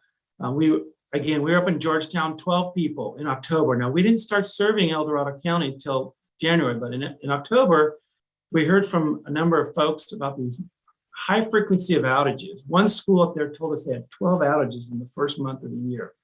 And there was no explanation. PG&E could not explain anything to them because technically they were not PSPSs. And so we started doing some research. We reached out to the other Cal CCAs, trade organization that we're members of, and the PUC. And we started digging into this, and we found out what these fast trips were. And as it turned out, the president of the PUC, President Batcher, wrote more than one letter to PG&E, as well as made some public comments. And in those public comments, she actually referenced PG&E's treatment of El Dorado County residents as unacceptable behavior and something that cannot happen anymore. And so that started from 12 people in Georgetown that came to Pioneer, that took it to the PUC, and then El Dorado County was set up as, this is not how to treat people and you need to do a better job. And so we're very proud about how we represent our customers. And that's one of the benefits we can do. Our board, very, compassionately last year, unfortunately, we were not serving El Dorado County, so we couldn't help with any fire relief. But the fires in Colfax, our board approved waiving 2 months of utility bills up to $50,000, because if you've lost your home in a fire, the last thing you need to worry about is paying a darn electric bill. And our board stepped up and said, absolutely, we are not going to be money grabbers. And so we're very proud of our board for supporting our executive team's desire to do such as that. And we will continue to do those kind of activities. And so, like I said, that's one of the reasons I'm very proud of this. Next slide, please. So, and again, I've mentioned we are not in this just for the short-term gain, and we are going to be long-term members of the community and public, but we're also going to have some sustainability. We believe that we have a strong balance sheet and we are financially stable, but we're also working to increase that stability. One of the goals, our board recently approved a number of financial strategy policies. And with that, one of them is to achieve a reserve cash target of 160 days. And we're working towards that. And based on projections, we'll be there by the end of fiscal year 2024, which is June 2024. Our Finance and Audit Committee meetings are public meetings. If anybody ever wants to attend those meetings, they can come in and join us through the website. That's one of the benefits of being a JPA and being a locally owned community provider. People question, well, what's the long-term staying ability of Pioneer? Well, we have an example of how others believe in us is power providers have signed long-term contracts, 10 years or so, in values of over $82 million. People aren't going to do that if they don't have confidence in the company's ability to sustain. And then we're working on getting our credit rating, which will help us demonstrate our financial stability. So those are just a few examples of that. Next slide, please. And last but not least is our contact information. That number there, that's direct to our office. That's not an 800 number. It doesn't go to our call center. That goes to the front desk. And you can certainly ask to talk to myself. My name is Mark. You can talk to anybody in customer service, and we're happy to help you. There's our Facebook and websites, etc. And with that, that concludes our presentation, and I'm happy to help. Yeah, Mark, we probably ought to comment that this doesn't affect all of El Dorado County. Obviously, anyone who's in the Tahoe Basin is part of Liberty Energy, so I don't want to mislead people that this is, going to create a confusion with what's going on in the Tahoe Basin. So I think the boundaries are well defined, but you might want to comment on that. Yeah, absolutely. Thank you very much for that. So the eastern slope where Liberty Utilities is not eligible to be a Pioneer customer. People say, how do I know if I'm eligible? Well, if you're a PG&E customer for your electricity, then you're eligible. For example, SMUD and Roseville Electric, I know they don't serve El Dorado County, but they're not eligible to join the CCA. Tahoe has Truckee Donner, same thing over there. So, but Liberty Utilities, thank you, John, that is not a geographic region that we're serving today. So if you get your electricity from PG&E in El Dorado County and Placerville, then you're eligible to be a Pioneer customer and you would automatically transition over. Thanks for clearing that up, John. I know I've had a lot of confused constituents, and I try to put in my newsletter that, the differences and kind of making sure everyone understands the divide. Thank you. Thank you, Mark and Dawn Eckert, for the presentation information. Are there any other board questions or comments before we go to open? Supervisor Thomas? Yes, Supervisor Heidel, thank you for bringing this to us, and Pioneer Energy, thank you for being with us today. I don't have any comments. Your community engagement virtual meetings, I think, have been so comprehensive, and I just wanted to recognize that. I've attended a couple of them, and I've forgotten the woman who's your spokesperson, but I have to say, she is phenomenal. She's one of the best I've ever seen, as well as making really challenging information that's kind of dry, very interesting and engaging, and where you feel you can ask questions and get your answers heard. And I know we are a solar customer, so my husband and I have submitted our bills to you, and you're helping us analyze that. And I so appreciate that, the ability for our residents to do that, because it all depends on your system and what works. So you truly are a community partner, and I've appreciated your engagement with us. So just wanted to recognize that. Thank you very much. All right, Supervisor Heidel. Yeah, I do have one, and this goes to Don Ashton, recognizing El Dorado County as a solar user. Are you familiar with our true update, and have we had any discussions relative to the conversion or not, whatever the case may be? Yes, we're still analyzing that, Supervisor Heidel. So facility staff is working with Pioneer on that. We don't have a decision yet, but we're in the process of that review. Okay, and we've reached out for a comparative analysis. Is that where we are with it? That is my understanding, yes. Thank you. All right, Supervisor Turnbull. Yeah, I just want to thank you for all the information. One of the biggest concerns of my constituents is opting in and opting out and the cost factor and stuff. Well, you actually cleared that today, so I can reach out to my constituents and make sure that they get those answers they need. Okay, thank you very much. Thank you. And that brings up a good point, sir. If any of you are receiving questions from your board or from your residents and businesses, you can certainly forward them directly to me, directly to us, and I can provide you the answer, or I can provide them the answer, just to try to help you all get the information necessary to facilitate educating those folks. Yeah, thank you for that. I can make sure that gets out there. Yeah, I'll chime in that, wow, this has been wild. Trying to help our residents understand the why the county did it. And there was nothing, we weren't trying to do anything underhanded. We were trying to give folks a choice. They still have a choice, explaining that, I just tell folks, trying to make it simple, that, if you're a regular electric customer, you're going to save some money.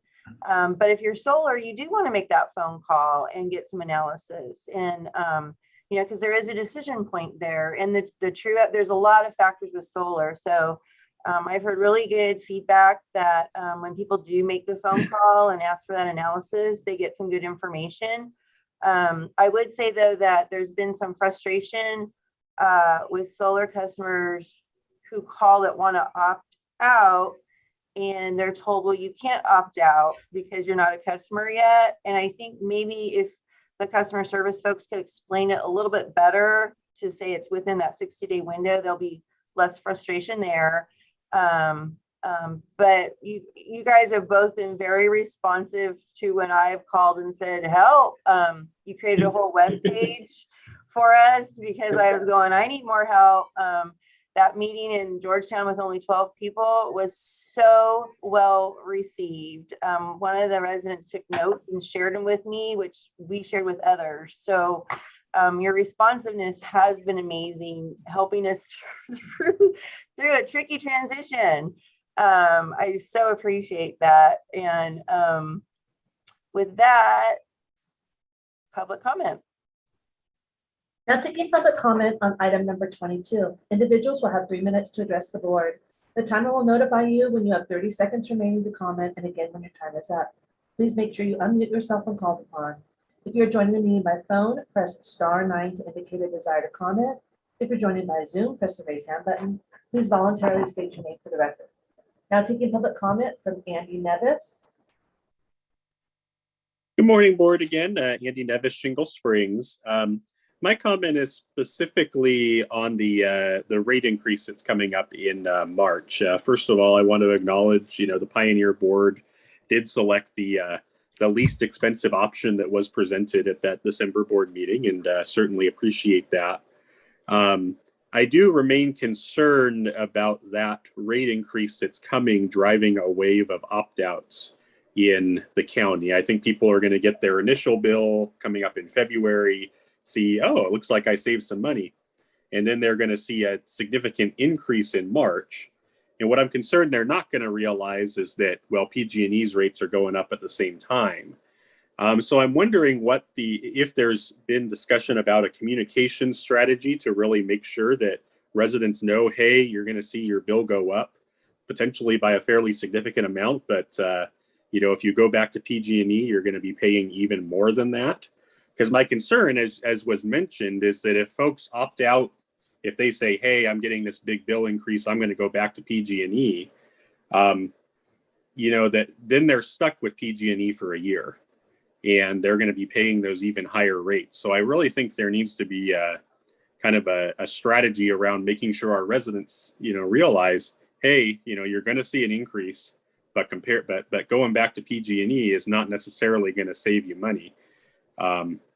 You can't compare the bill that you get in March to an old PG&E bill. It has to be, what you would have paid with PG&E versus what you are paying with Pioneer. So anyway, that's kind of my question / comment. But great presentation, and thanks for all the public outreach that I know you have done. I've attended several, and am personally happy to be joining Pioneer. Thank you, Andy. So I can I'm answer sorry. that. Oh, we'll do our public comment, and then if you could answer. Okay, you got it. That's what I was going to ask the procedure. Thank you. Yeah, thank you for that. I was going to explain. Thank you. Now taking public comment from 390. Good morning, board. Ken Greenwood, District 3. Thank you, Pioneer, for a insightful presentation and explanation as to how it works. My question would be, let's say you're on the PG&E Care program for us fixed income, retired people types, or just low income. Anyway, does Pioneer have a program such as that, and is it commensurate or whatever, similar to in the amount of discount if you are qualified? I think I asked the question right, but anyway, is there a care type program under the Pioneer program? Thank you. There's no additional public comment. Wow. So that would mean in my mind that you guys have done such excellent outreach that people don't have questions anymore, but that's probably not our correct assumption. So yeah, if you want to address the questions that you heard there, we had Andy and Ken. Sure. So I have the two. The first one was regarding the communication efforts about the pending price increases. And we are fully aware of that, and we're about ready, as a matter of fact, we're doing multiple things. The first thing we're going to do is creating a web page with clear information about the impacts to your bill and what you should be looking at, type stuff like we talked about, the gas, the transmission, distribution, etc. Excuse me.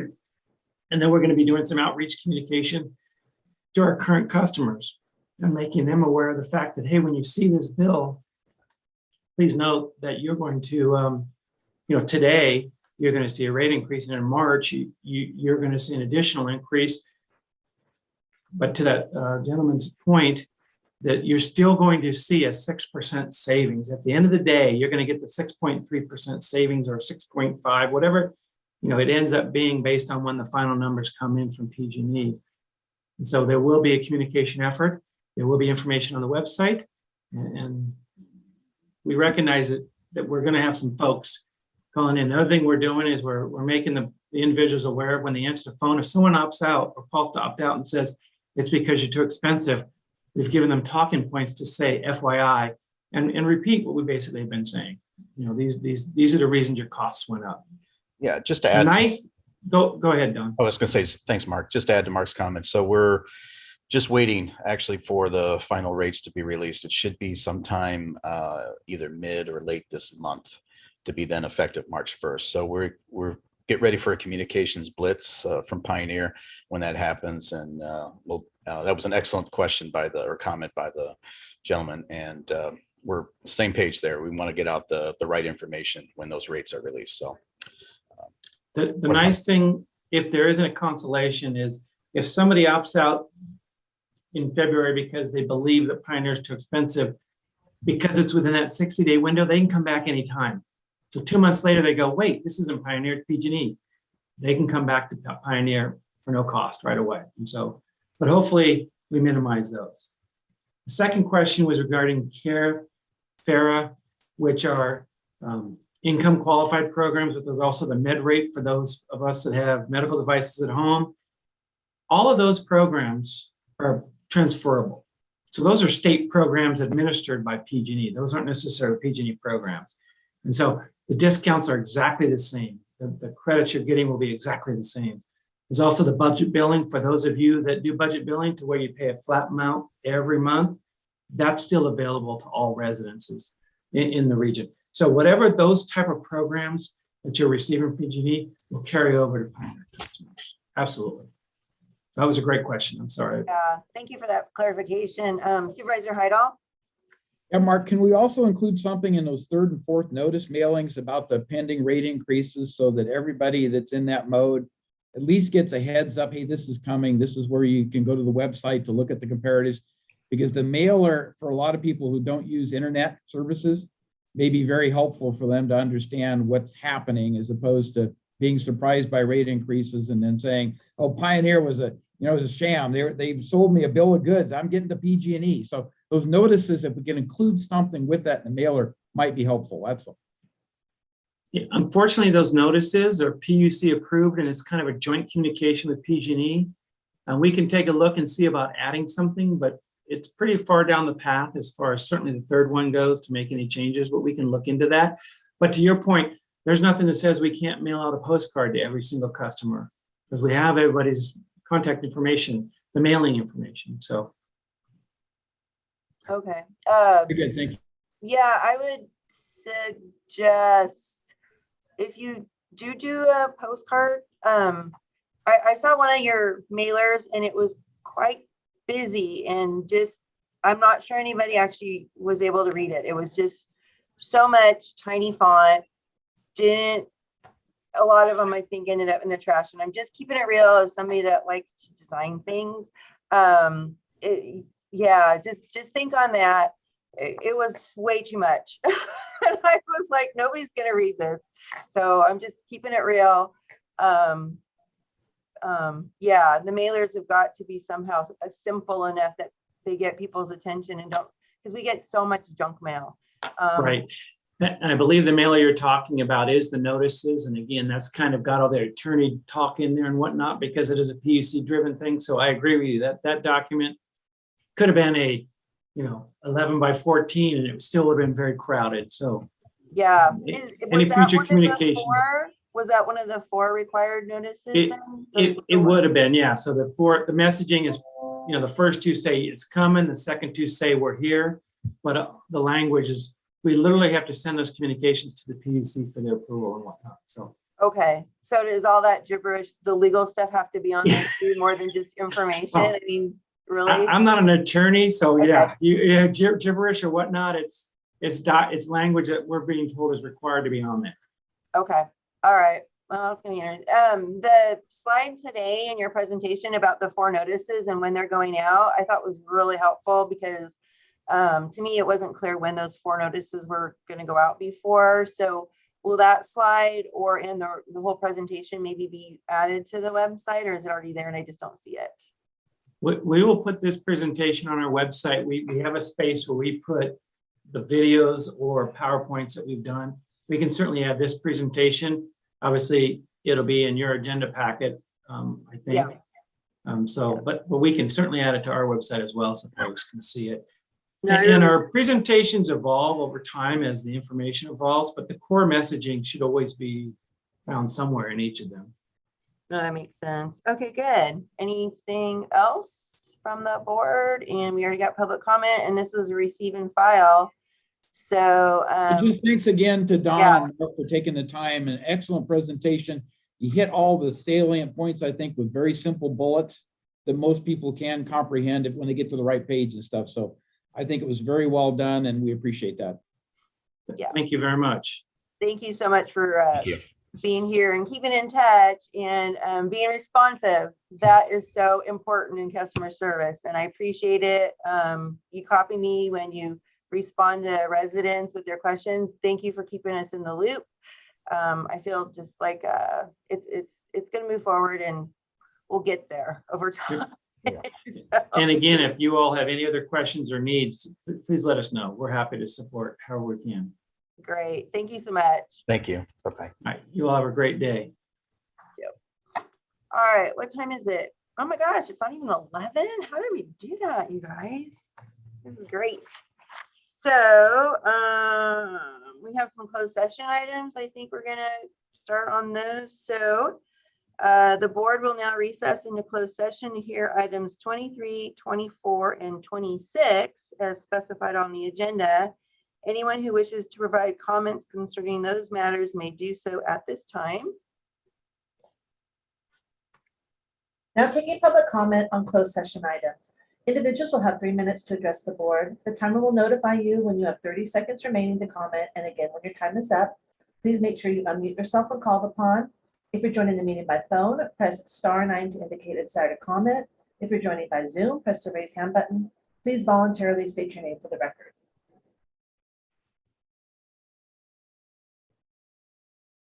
There appears to be no public comment. Okay, very good. Then I think with that, we'll go into closed session, see if we can knock those out quickly, so that we have a fabulous lunch, and we'll be back here at 1 for open forum. Thank you.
think we have a minute left in our lunch hour. How's everybody doing?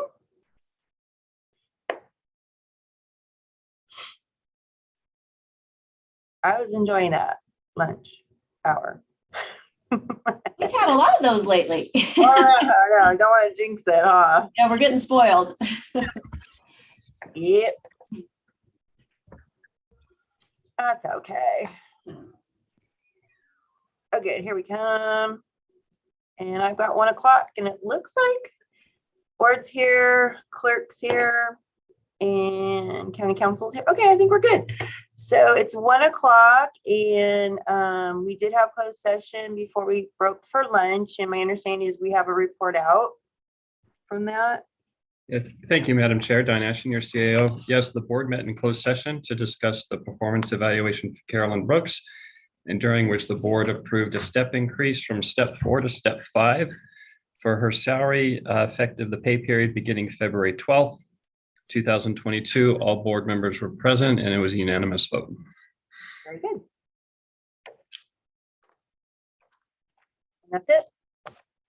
That's all. So, okay, with that, I think then we are going to go to, I always want to call it public comment. It's open forum, because these are for matters that are not on the agenda. So one of these days I'll get that straight in my brain. Thanks. Now taking public comment on open forum. Individuals will have 3 minutes to address the board. The timer will notify you when you have 30 seconds remaining to comment, and again when your time is up. Please make sure you unmute yourself when called upon. If you are joining the meeting by phone, press *9 to indicate a desire to comment. If you're joining by Zoom, press the raise hand button. Please voluntarily state your name for the record. Now taking public comment from Tracy Doyle.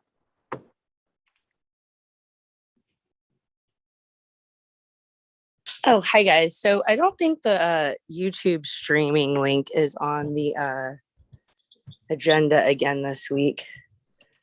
Someone might want to look into that on the website. So what I was calling in today about is a couple of things.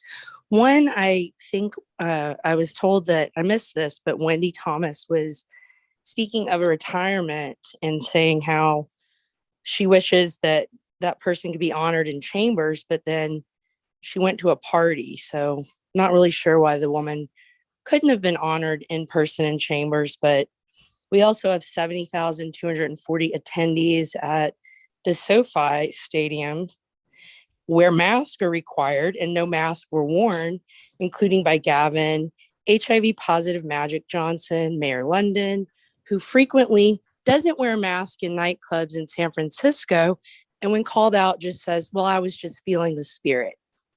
We have Eric Garcetti, and we have a blatant display of the fact that these are memos, not rules that are going to be enforced. And it's a joke that you guys are hiding and having meetings virtually when we can have 70,000 people in a stadium not wearing masks. So it's clear that it's not a law, it's not a rule that's going to be enforced. So it's pretty disturbing to see these children in the government-run schools being muzzled. So when Gavin says, I just took that off for a photo op, please note that a guy named Fatty McHale, who is a sports agent, he's running for Congress. He's a first-generation Egyptian who left because of religious persecution. He's a Coptic Orthodox, and he is letting everyone know that Gavin at no time wore a mask during the entire game. So I don't think this guy would risk his reputation and lie.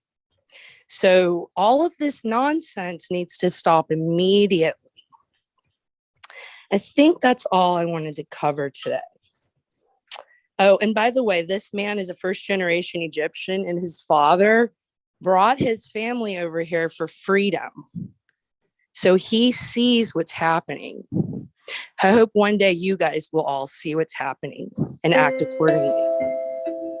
That's it. I yield my time. Thank you, Tracy. Now taking public comment from Krista. Hello, supervisors. This is Krista Grassi. I just wanted to quickly run through some action that we were taking on our end and how that may affect you all. First, COVID. Over the last couple of years, we've endured lockdowns. We continue to have mandatory masking, testing, and impending so-called vaccines. It made me personally question everything that was being put out there. So we sent out PRAs and FOIAs to all the agencies. This is the governor's office, CDPH, CDC, FTC, HHS, all those guys. And we asked them to provide proof of the isolated virus and the variants along with explaining their process for isolating it. All of them had the same response. We don't have it. So they don't have proof of the virus.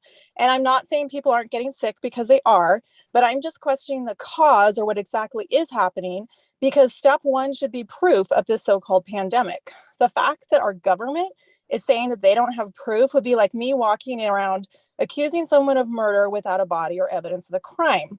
So they're talking about a deadly virus. They are stripping people of their rights without actually proving this danger exists. So here's some definitions, and I want to see if this rings a bell. 1, the crime of using dishonest methods to take something valuable from another person. So like freedom. 2, a person who pretends to be what he or she is not in order to trick people, like our experts. Or 3, a copy of something that is meant to look like the real thing in order to trick people. I don't know, like testing. All of these definitions are examples of fraud. So what can be done about fraud? Well, we started filing complaints with the GAO through their FraudNet system. Starting in December, we filed complaints on federal and state officials. Typically, they get about 1,800 complaints per year. We filed over 6,500 in a month, and these are all backed up with evidence and facts. And because of our filings, they've implemented a rule that the public can't file complaints, even though that is their job. Now, moving on to our second action item. I'm sure you're all tired of hearing people talk about COVID. I'm tired of it. It may seem that we are harping on the same thing every week, but we need this to be on public record, because we may reach a point where we need to turn to RICO. And RICO, as you may remember, is a law enacted due to organized crime. Before RICO, crime bosses could keep their hands clean by having their minions carry out all the dirty work. RICO made it possible for the law to prosecute people, even the guys at the top. RICO has expanded from gambling, murder, and kidnapping to include such wonderful items like fraud. And it's not just the mafia, it's politicians. So you can't just look the other way. To wrap up, I'm not saying this to threaten. I'm actually hoping that this inspires you and lights a fire in you to know that we're watching and we're working behind the scenes really hard to fix everything that's gone wrong. Because 2022 is not a repeat of 2020, it's a redo. I guarantee you will be surprised by what is going to happen this year. Thank you. I'm taking public comment from 390.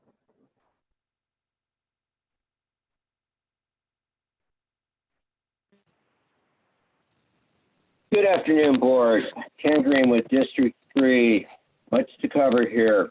Number 1, Legistar was not working late last night, and I was unable to get onto it, kept getting error signals.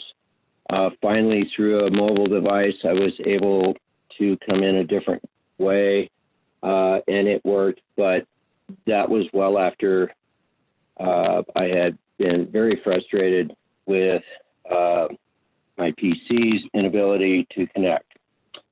So you might want to look into that, please. Number 2, if we weren't waiting till 1 o'clock to do this, you would have been done a long time ago. Just let's go back to 9 o'clock, please. Item 3, I call attention to my email I sent yesterday afternoon. Sorry it didn't get out by 4 o'clock, but I would appreciate an update on why this tower was operating. That's the Snows Road. And thank you, Supervisor Thomas, for your information. But as I responded, there's still some questions on this. And again, I appreciate your effort. Please appreciate my concerns. Item 4, public input on your proclamations. Thank you. We're doing it right now. Voting on something and then taking public input is just simply wrong, procedurally, if you will. Anyway, finally, item 5. CAO Ashton mentioned earlier that the at my item 18 discussion, what is there an option to appeal the appeal of the denial or appeal the denial of the appeal? In other words, what do we have to do now? Let us not give up on this effort to get individual assistance. It was promised, literally, and we need to hold President Biden's feet to the fire.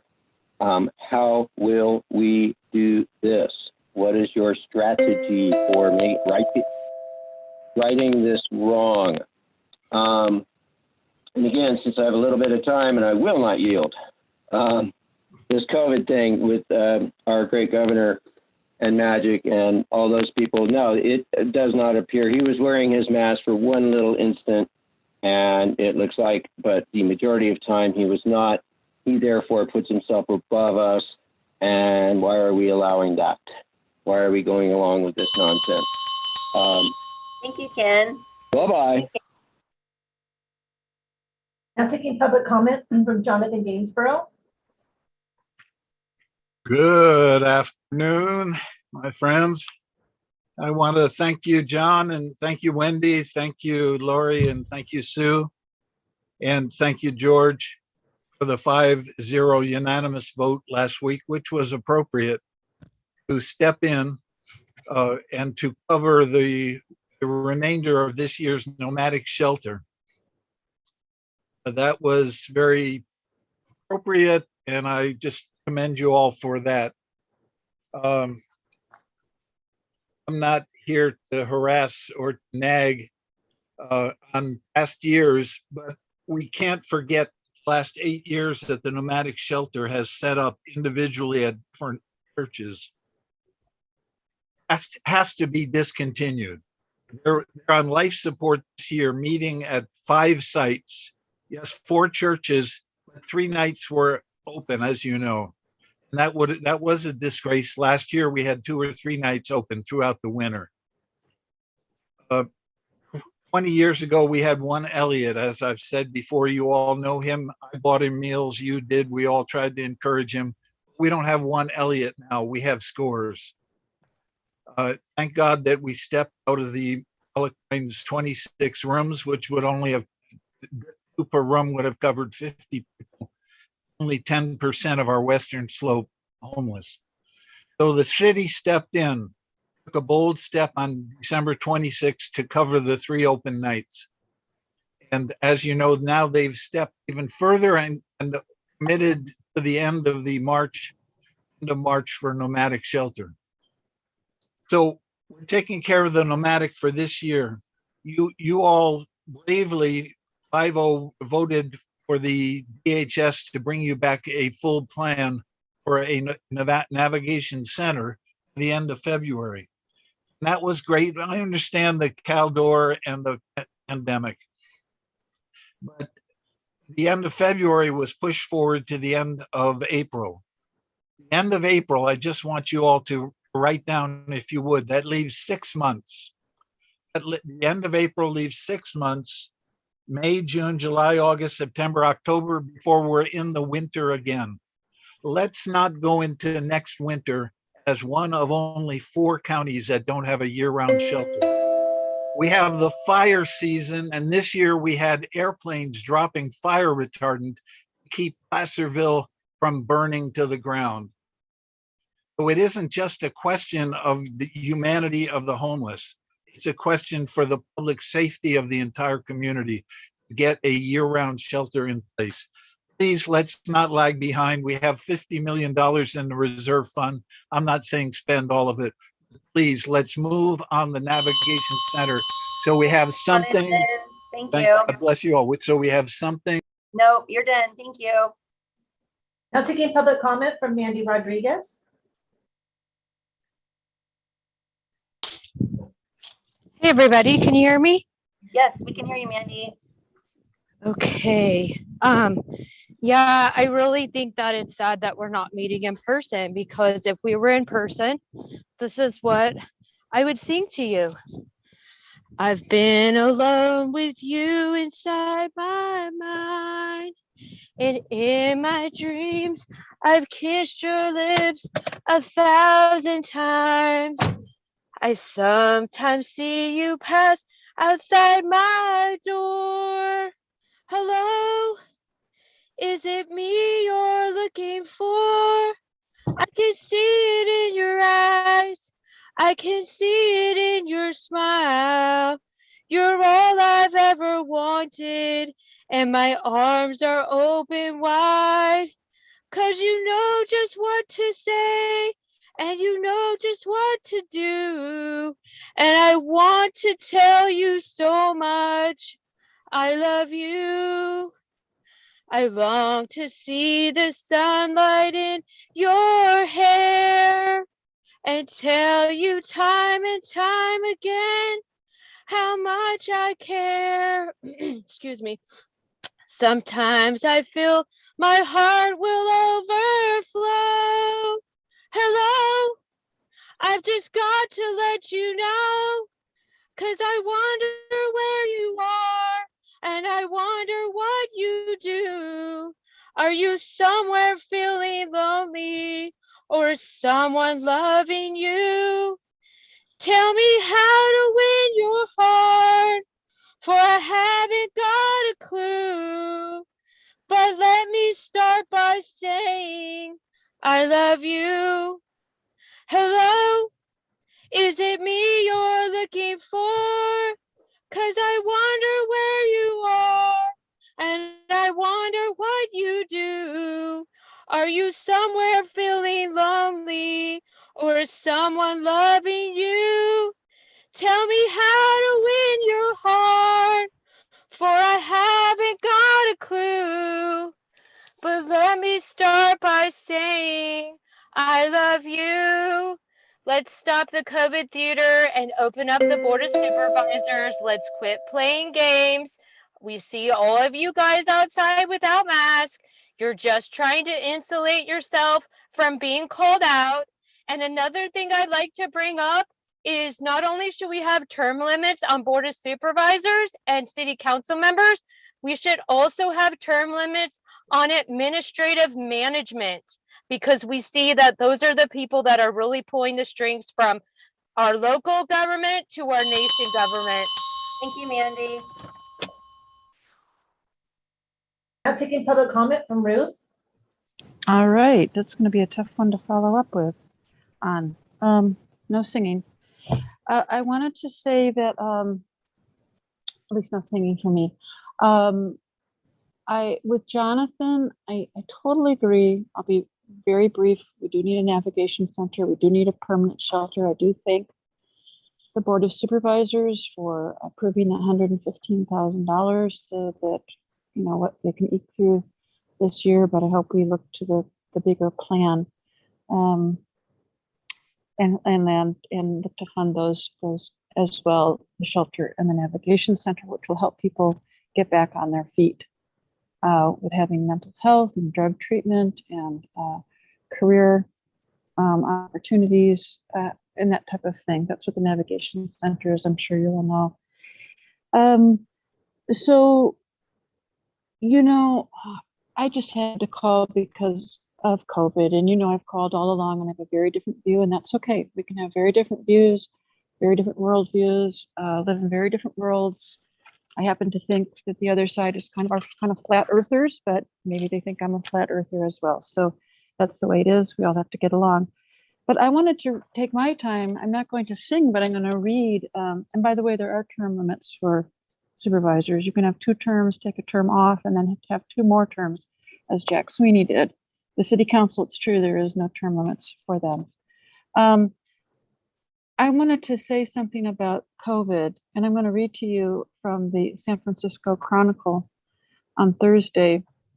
The coronavirus cases and hospitalizations remain very high across the region, with nearly 15,000 new cases recorded each day, an average of 2,000 people hospitalized with COVID in the Bay Area as of Monday, just shy of last week's peak.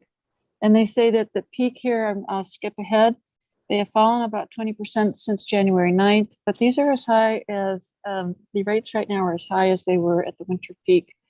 And look at statistics every once in a while for this county, and we had 6 deaths and then we had 5 deaths. I mean, it's a really very active situation, and I'm sorry that people don't believe in it, and that they don't believe in masks, and they don't believe in epidemiology, and they don't believe in peer-reviewed science. Okay, my last 30 seconds.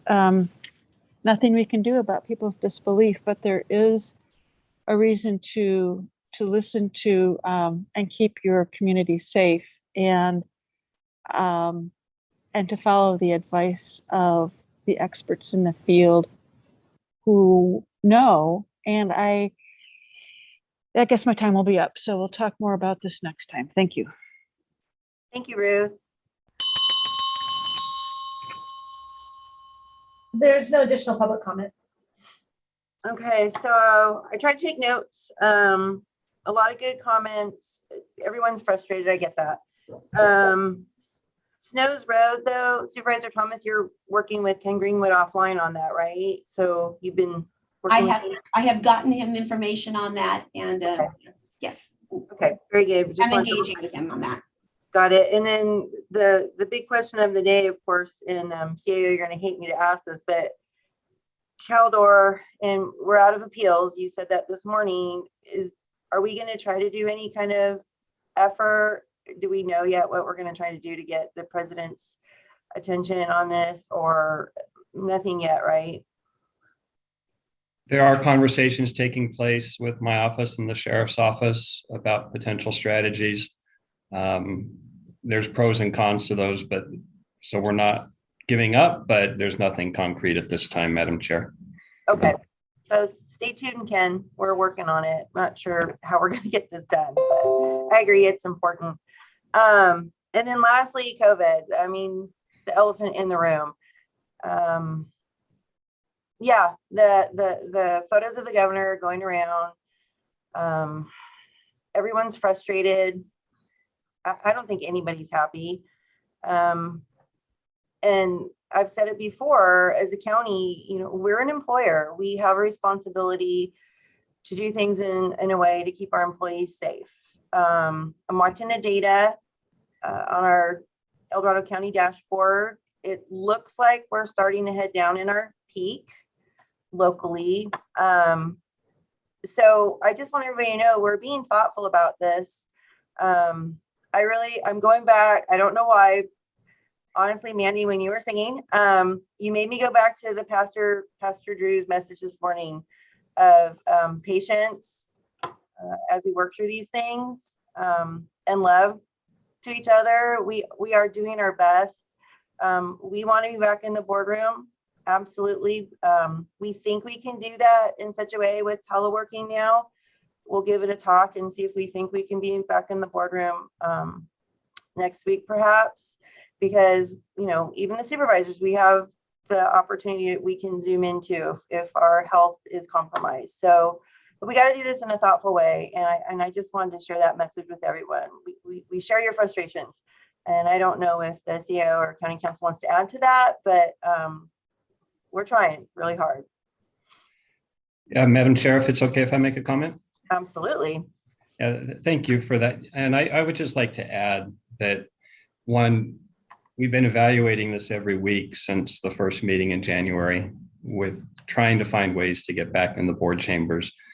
And we fully recognize, I agree, we fully recognize the frustration, the challenges it presents being via Zoom. It hurts the relationships with all of us if we're not in person. And it's a much more productive meeting when we're in person, when we can be. For the public to understand, when we make these decisions, we're taking in a lot of inputs. We take in inputs from our hospitals, our healthcare providers. We take in inputs from our employees, many of whom take this very seriously. And they want to be protected in their workplace, and that is the mandate. And it is enforceable by Cal OSHA. My role is also to advise you, the Board of Supervisors, on risks. And we don't want to put ourselves in a position of potential workers' comp claims, which can happen if we don't provide a safe workplace. So we try to weigh all those and do what's best for the entire community, respecting there's a lot of different opinions on this, but the goal is to get back into the board chambers as soon as we can. And so that's all I had to say, Madam Chair. Yeah, thank you for that. Again, we're all frustrated. We're trying. So, and I really appreciate that. We do have the invocation in the mornings. The words of our leaders there quite often set the tone for the day, and I really do appreciate that. So, all right, with that, I think open forum is done, and we addressed the questions that we had and concerns, and now we can do to and froms. So I'm thinking Supervisor Novosel has a hard 2 o'clock stop. She's got to get out of here. So why don't we start with you? Okay, thank you, Chair. Appreciate that, and thank you for your words. I'm one of those that is compromised a lot on my health, so I will not be back in the boardroom until such time as I feel safe. Just a heads up, and it is frustrating and it's very difficult for everybody. And I do want to recognize that we all understand the frustrations of this. We didn't cause this. We didn't. We're just trying to get along as Mr. Ashton says. We're just trying to keep it safe for everybody. So I appreciate that. Okay, so that being all said, okay, my meetings. Last week, we had TRPA board meeting on Wednesday, all-day meeting, and we talked about affordable housing, and there was an update on that. And I want to give you an update of what's going on up in Lake Tahoe. They've done an amendment to our ADUs, which is great. It's allowing ADUs on certain parcels that had not been allowed before. We are converting tourists to residential conversions, allowing that, which will increase residential densities, which will be helpful in affordable housing, reducing fees, updating our area plans, and just so you know, new deed restricted housing projects that were approved. Sugar Pine Village, I think I've spoken to you about that before. That's actually, when it's done, it's going to be a 248 unit affordable housing project with some deed restrictions. It's really a great project that came about because of the surplus state properties that were found up there, a 10-acre area with the conservancy that was given over to the developer so that he could pencil it out to bring in this affordable housing project. It's a great project. We're very excited about it. We have some other units that are going to be included with deed restrictions, a couple other projects, I would say more of a pilot project kind of thing within the city, but we're very, very hopeful that will help.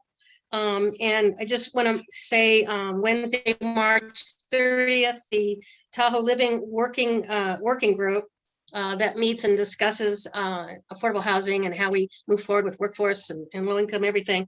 They'll be having their meeting on Wednesday, March 30th from 9:30 to 12:30. Look that up with TRPA if you're interested in attending. We'd love to have you attend. So with that, we also got very busy in the last week with CSAC. That's where I'm going this afternoon, is to the executive committee meeting. So I'll be gone for 2 days there. But in the last week, we've had a few meetings and talking about all things with the governor, trying to kind of take a look at the budget, figure out how that affects each of our counties. In particular, I'm on the rural caucus of the CSAC board, actually in the kitchen cabinet. And so we've had a lot of conversations about his budget, how it affects especially our rural communities, and really trying to move forward and making them understand that our rural communities really need a lot of help because we have the biggest lack in transit and transportation and broadband and infrastructure. And as a whole, we really need more help than anybody on that. So trying to get through with that. And I also had some really great meetings. I met with Liberty Energy to talk about how we could have some of their representatives possibly come into the community hub up here and at our county library to talk with people about our possibility next year of doing PSPSs this next summer and how that might affect them. We haven't had one up here in Tahoe, knock on wood. So, they are talking, they've already talked to the School District are going to be having the South Tahoe Middle School, our only middle school in the South Shore, will be the area where evacuation area if there were a power outage. And so a lot of good information they want to share. So I'll be getting it out on my newsletter, and they will be actually having a, I think they've got a meeting this Thursday from 5:30 to 6:30. It's online. If anybody wants to attend that, please go to Liberty Energy.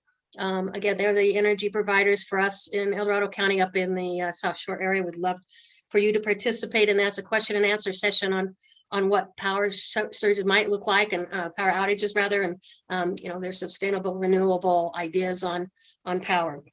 And so on Monday, yesterday, met with a lot of people. Really want to really thank the Commission on Aging, Elizabeth and Penny, my commissioner. I met with them and we had a lot of great conversations. And then finally, again, the kitchen cabinet met for CSAC yesterday afternoon, and we're still working on talking to the budget about making sure we can get everything we need in the rural areas. So that's it for me. Thank you. Great, thank you. So we'll go to, let's see, District 3, Supervisor Thomas. Well, that's a little hard to follow. You've been incredibly busy, Supervisor Novosel, and certainly wish you well in your meeting in San Diego with CSAC. Had just like Sue, a bunch of meetings with constituents as well as some of my committee members.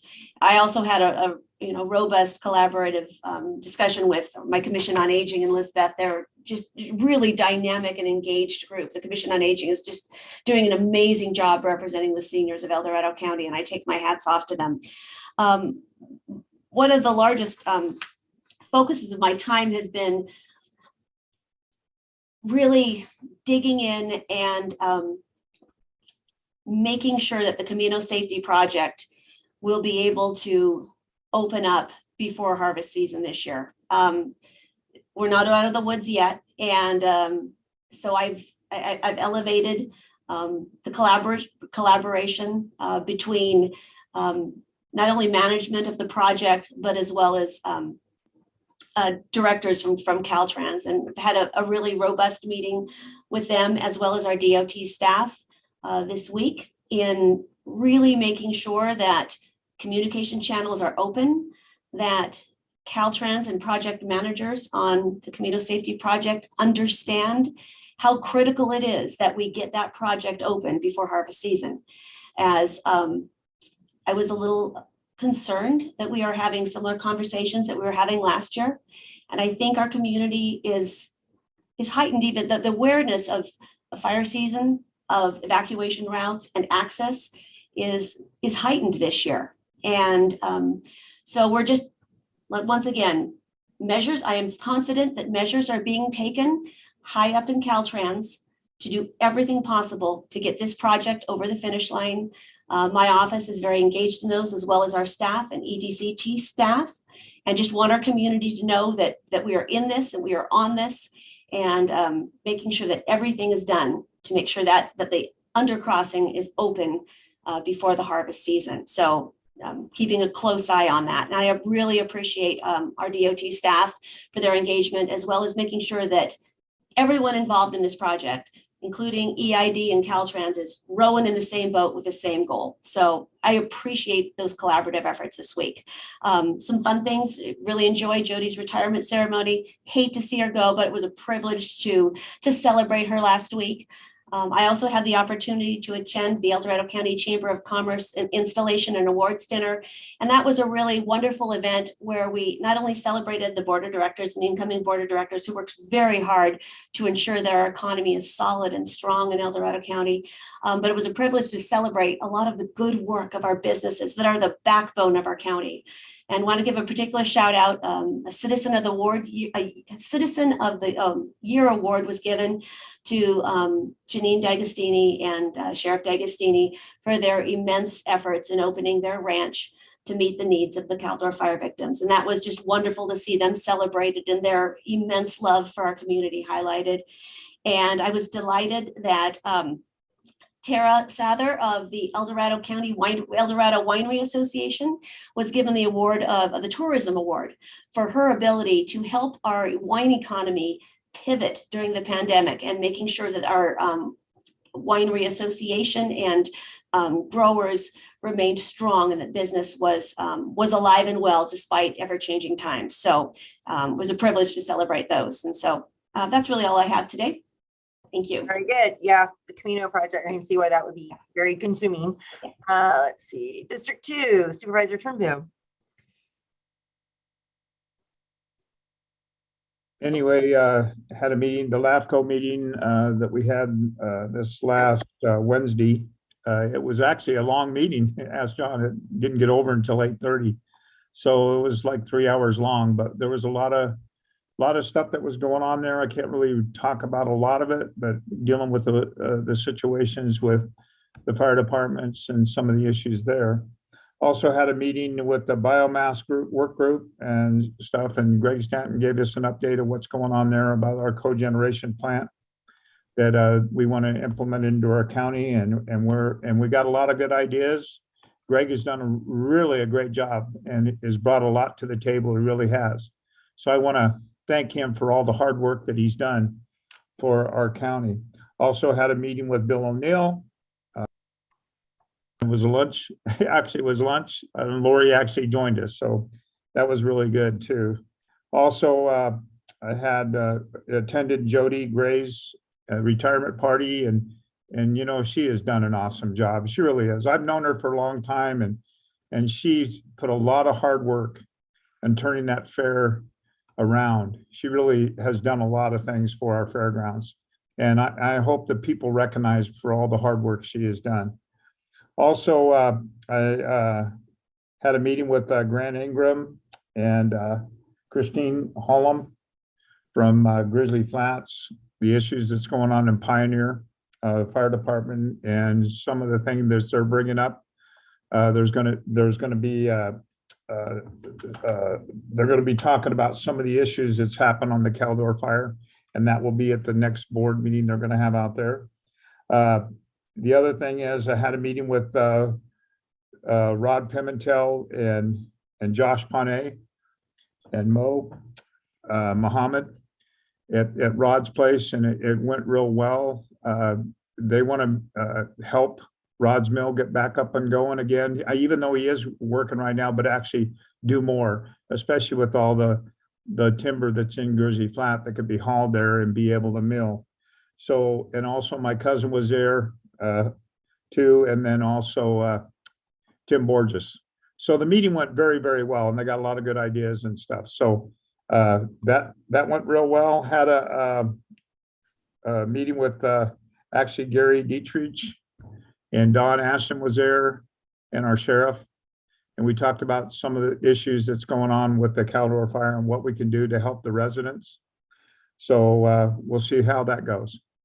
And then anyway, and then we had a lot of things that's been happening out in Grizzly Flat, a lot of the road issues and stuff about the roads being tore up by the trucks, the numerous trucks that have been hauling all the debris out of there. Called Brian Mullins, and they got on it right away and they fixed it because there were some hellacious potholes, really bad. And then also the brushing on Bucksbar Road. There was a lot of brush that ended up in the roadway and stuff from the last storm that we had, the snow, and they took care of it. So they've done a great job. They really have. They've responded real quick when I made the phone calls.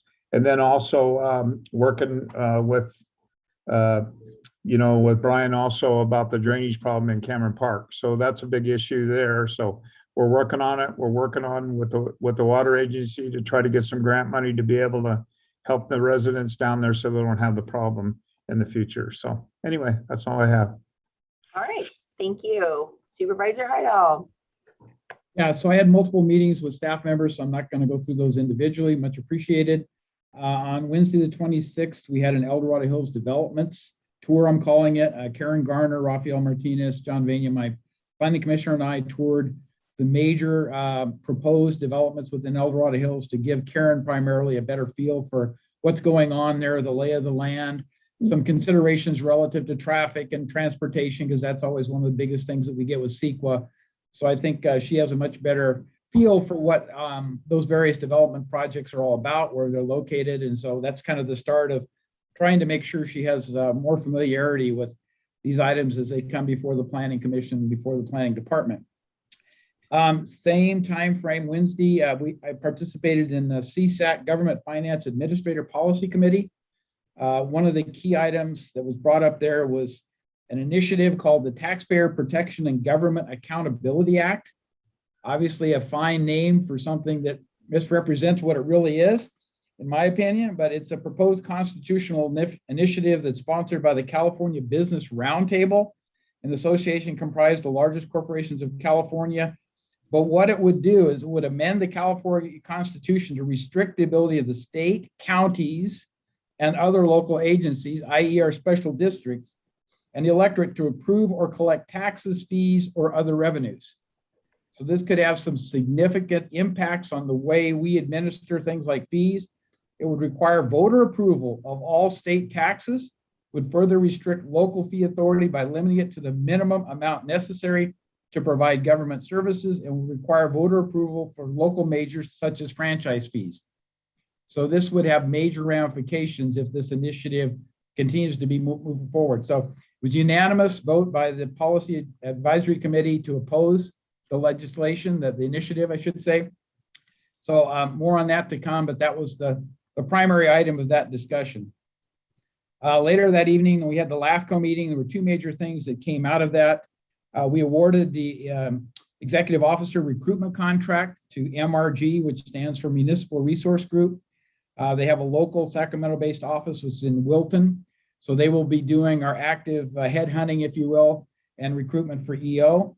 The other thing is we opened up a 60-day comment period for all of our El Dorado County Fire District's municipal services review. Very thorough presentation, a lot of slides, a lot of information. The fire departments in part responded to some of that, but it's a 30-day comment period. So anybody who wants to participate and provide feedback on that is certainly welcome to do that through LAFCO. Then on the 27th, the North County's Economic Forecast Conference was held. I attended this last year and shared some information from it. Sponsored by Chico State. Very good information. Kyle Zimmerman and I both participated, and I'm hopeful that we're going to be able to get some local information on those forecasts for future property tax revenues, sales tax revenues, business growth, et cetera, for El Dorado County specifically, because they had several counties that were presented, Butte County, Shasta County, various other counties, but we're trying to get some specific El Dorado County information. The amazing thing that was consistent is sales tax revenues is up across the board everywhere, which is kind of a surprise for a lot of people. But the recovery, the growth of the economy, that sort of thing is one of the things I think we need to understand what's happening in El Dorado County versus other areas. So hopefully more to come on that if Kyle is successful in putting that contract in place. And then later that evening, I also attended the El Dorado County Chamber installation dinner. Very well done. Then on Friday the 28th, the Southeast Connector JPA held their monthly meeting. And the bottom line there is that there's new and growing grant infrastructure funding. All of this infrastructure bill stuff we've talked about really opens the door for a lot more money to be distributed across the United States. And so we're hopeful that that Southeast Connector will end up with a higher ranking and ultimately receive some federal funding, which is never done to date. But there's any number of grants that can be applied for. So now it's kind of a narrowing process of which do we have the highest probability of getting an award and going after. I also held a meeting with Assemblyman Kevin Kiley over in his office with respect to AB 1346. That's a law that part of it prohibits the purchase of new gas and propane generators smaller than 24 horsepower in California, effective 2028. And what that would mean is that all of our areas that are remote, that had issues with Snowmageddon, that have issues with PSPS outages, et cetera, they would not be able to buy a new generator to operate their home if it's 25 horsepower or less in the state of California. That might also have effects on RVs. That RVs that have generator systems might be outlawed to be sold in California. So that's a thing that's still being challenged, but there's a lot of ramifications to that. So I've asked Assemblyman Kiley to propose legislation and get some bipartisan support to try to take that back and get that part of AB 1346 changed to at least exclude remote areas, rural areas that are subject to flooding, subject to snow, et cetera, because if you can't buy a new gas generator in California, I know what people do. They'll go to Nevada, they'll go to Oregon. So you don't help anything but drive our sales tax out of the state. So, I mean, some of this legislation that's been passed just doesn't make sense for rural counties. And it's coming from the coastal counties who pass it because they don't see any impact directly. So that was the last thing I wanted to comment on. And so with that, I'm done. Wow. There's a lot going on, you guys. Let's see, I'll start off with a board direction for staff to move forward on Chili Bar. I had a meeting with staff and we are looking at the RFQ or RFP, not clear which one we're going to do, but that's moving forward. So just wanted to let you know that. We had a cemetery advisory committee meeting last week. Unfortunately, I stepped in it and I reminded everyone that the board had given direction a year or two ago to put a ballot measure on in November of this year. And everybody pretty much feels that that's probably not a good idea, but that was board direction. So I talked to the CAO and I think we'll have to have a follow-up agenda item because my understanding is once we give direction, we have to formally change it or something like that. So just let you know that we had that conversation. And then that evening, last Wednesday, staff had a Mount Murphy Bridge draft EIR public meeting. It went really well. Very clear what's going on. The bridge is so needed. The community really appreciates the board support moving this forward. And I think the draft EIR is going to come to the board in the next month or so. I can't remember, but anyway, we're in the middle of the public comment period and looking forward to getting that going. Let's see what else. Oh, I attended last week the governor's virtual task force on wildfire and forest resilience. What made me feel better about it was Mark Egbert was there, and not only was he attending, but he was a presenter. And so I feel relieved that Mark's there and very engaged in what's going on there because there's a lot of planning for projects, a lot of money out there. And I'm always bringing it up. How do I get the money to a project in our county? And with Mark there, I feel pretty darn confident it's going to happen. So I appreciate that he was there. It was really good to see him on that panel presenting. I was like, yay, we're well represented. Because that's a big deal. And then Supervisor Thomas, I was aware of your Camino project stuff because on Friday I had a Transportation Commission. I was on site down on the confluence on Highway 49. We're starting our study of traffic out there, and Woody got pulled away, Executive Director Deloria. So totally understood. I was like, oh, no, we got to get this Camino thing going. So, but we started with a site visit with the consultants, Caltrans, State Parks was there. And then as luck would have it, I kid you not, you guys, the night before, KCRA had a little blurb telling everybody to go down to the confluence, and people did, and they overwhelmed the park again. So I'm really happy that this study's going. I could not believe it.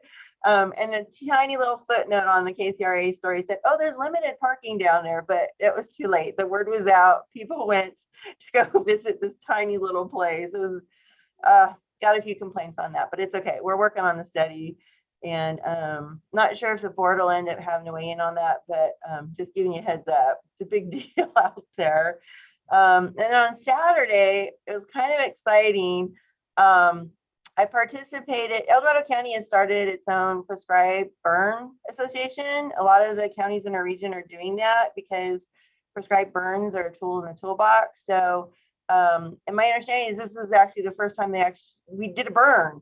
And so they've been just having meetings on planning in the past. So I'm bringing this up mostly because I know that we're that we have our own forest management, resiliency, wildfire work group. And I just wanted to make the connection that we have one of these prescribed burn associations growing in our county. And it's just another tool in the vegetation management toolbox. So I'm hoping to help promote that with our fire safe councils and build that. They're just getting going. So it was kind of fun. And then the last thing that's really kind of reportable is yesterday we had our so far steering committee meeting, and I kind of brought it up, but I feel that so far is almost on the same path that our county's working group is on the wildfire resilience and all that. So I did bring it to our CEO's attention that I want to make sure that those efforts are concerted and working together and not against each other. And so that's partly why I continue to attend those so far meetings to make sure that we're working together. I also think Mark Egbert's involved in all of that too. So hopefully we can guide this so that we are super duper successful in getting those grants and getting those projects done to protect our communities. It's just so important right now that we're working together. So with that, I think that's the last thing that anybody will be interested in that I did. And CAO, do you have anything to report? There's three things, Madam Chair, and they came up in the conversation from each of your updates. So the rest of the board is aware. We recognize that the fire resiliency work group, the biomass efforts, that we haven't given updates to the board yet, to the full board. So some of you may feel like you're in the dark a little bit. Those updates will be coming to the board in March in each of those areas to let you know where we are in both of those efforts. In addition, in March, we will be having a conversation with the board on the county strategic plan update. That's as required by the charter to set the priorities and goals. So be on the lookout for that for the board members and as well as for the public, because your input and note in that effort is very much appreciated. Thank you, Madam Chair. And that's it. Oh my God. It's not even 2 o'clock. Sue, you're going to get out of here. Thank you. I so appreciate that. Rushing down. Safe travels. Yeah. Thank you. Yeah. Thanks, Be guys. safe. Have fun. All Thank right, you. everyone. Well, thank you so much. It was a good meeting. It's nice to have a little bit of lighter agenda once in a while. And see y'all soon. Thanks.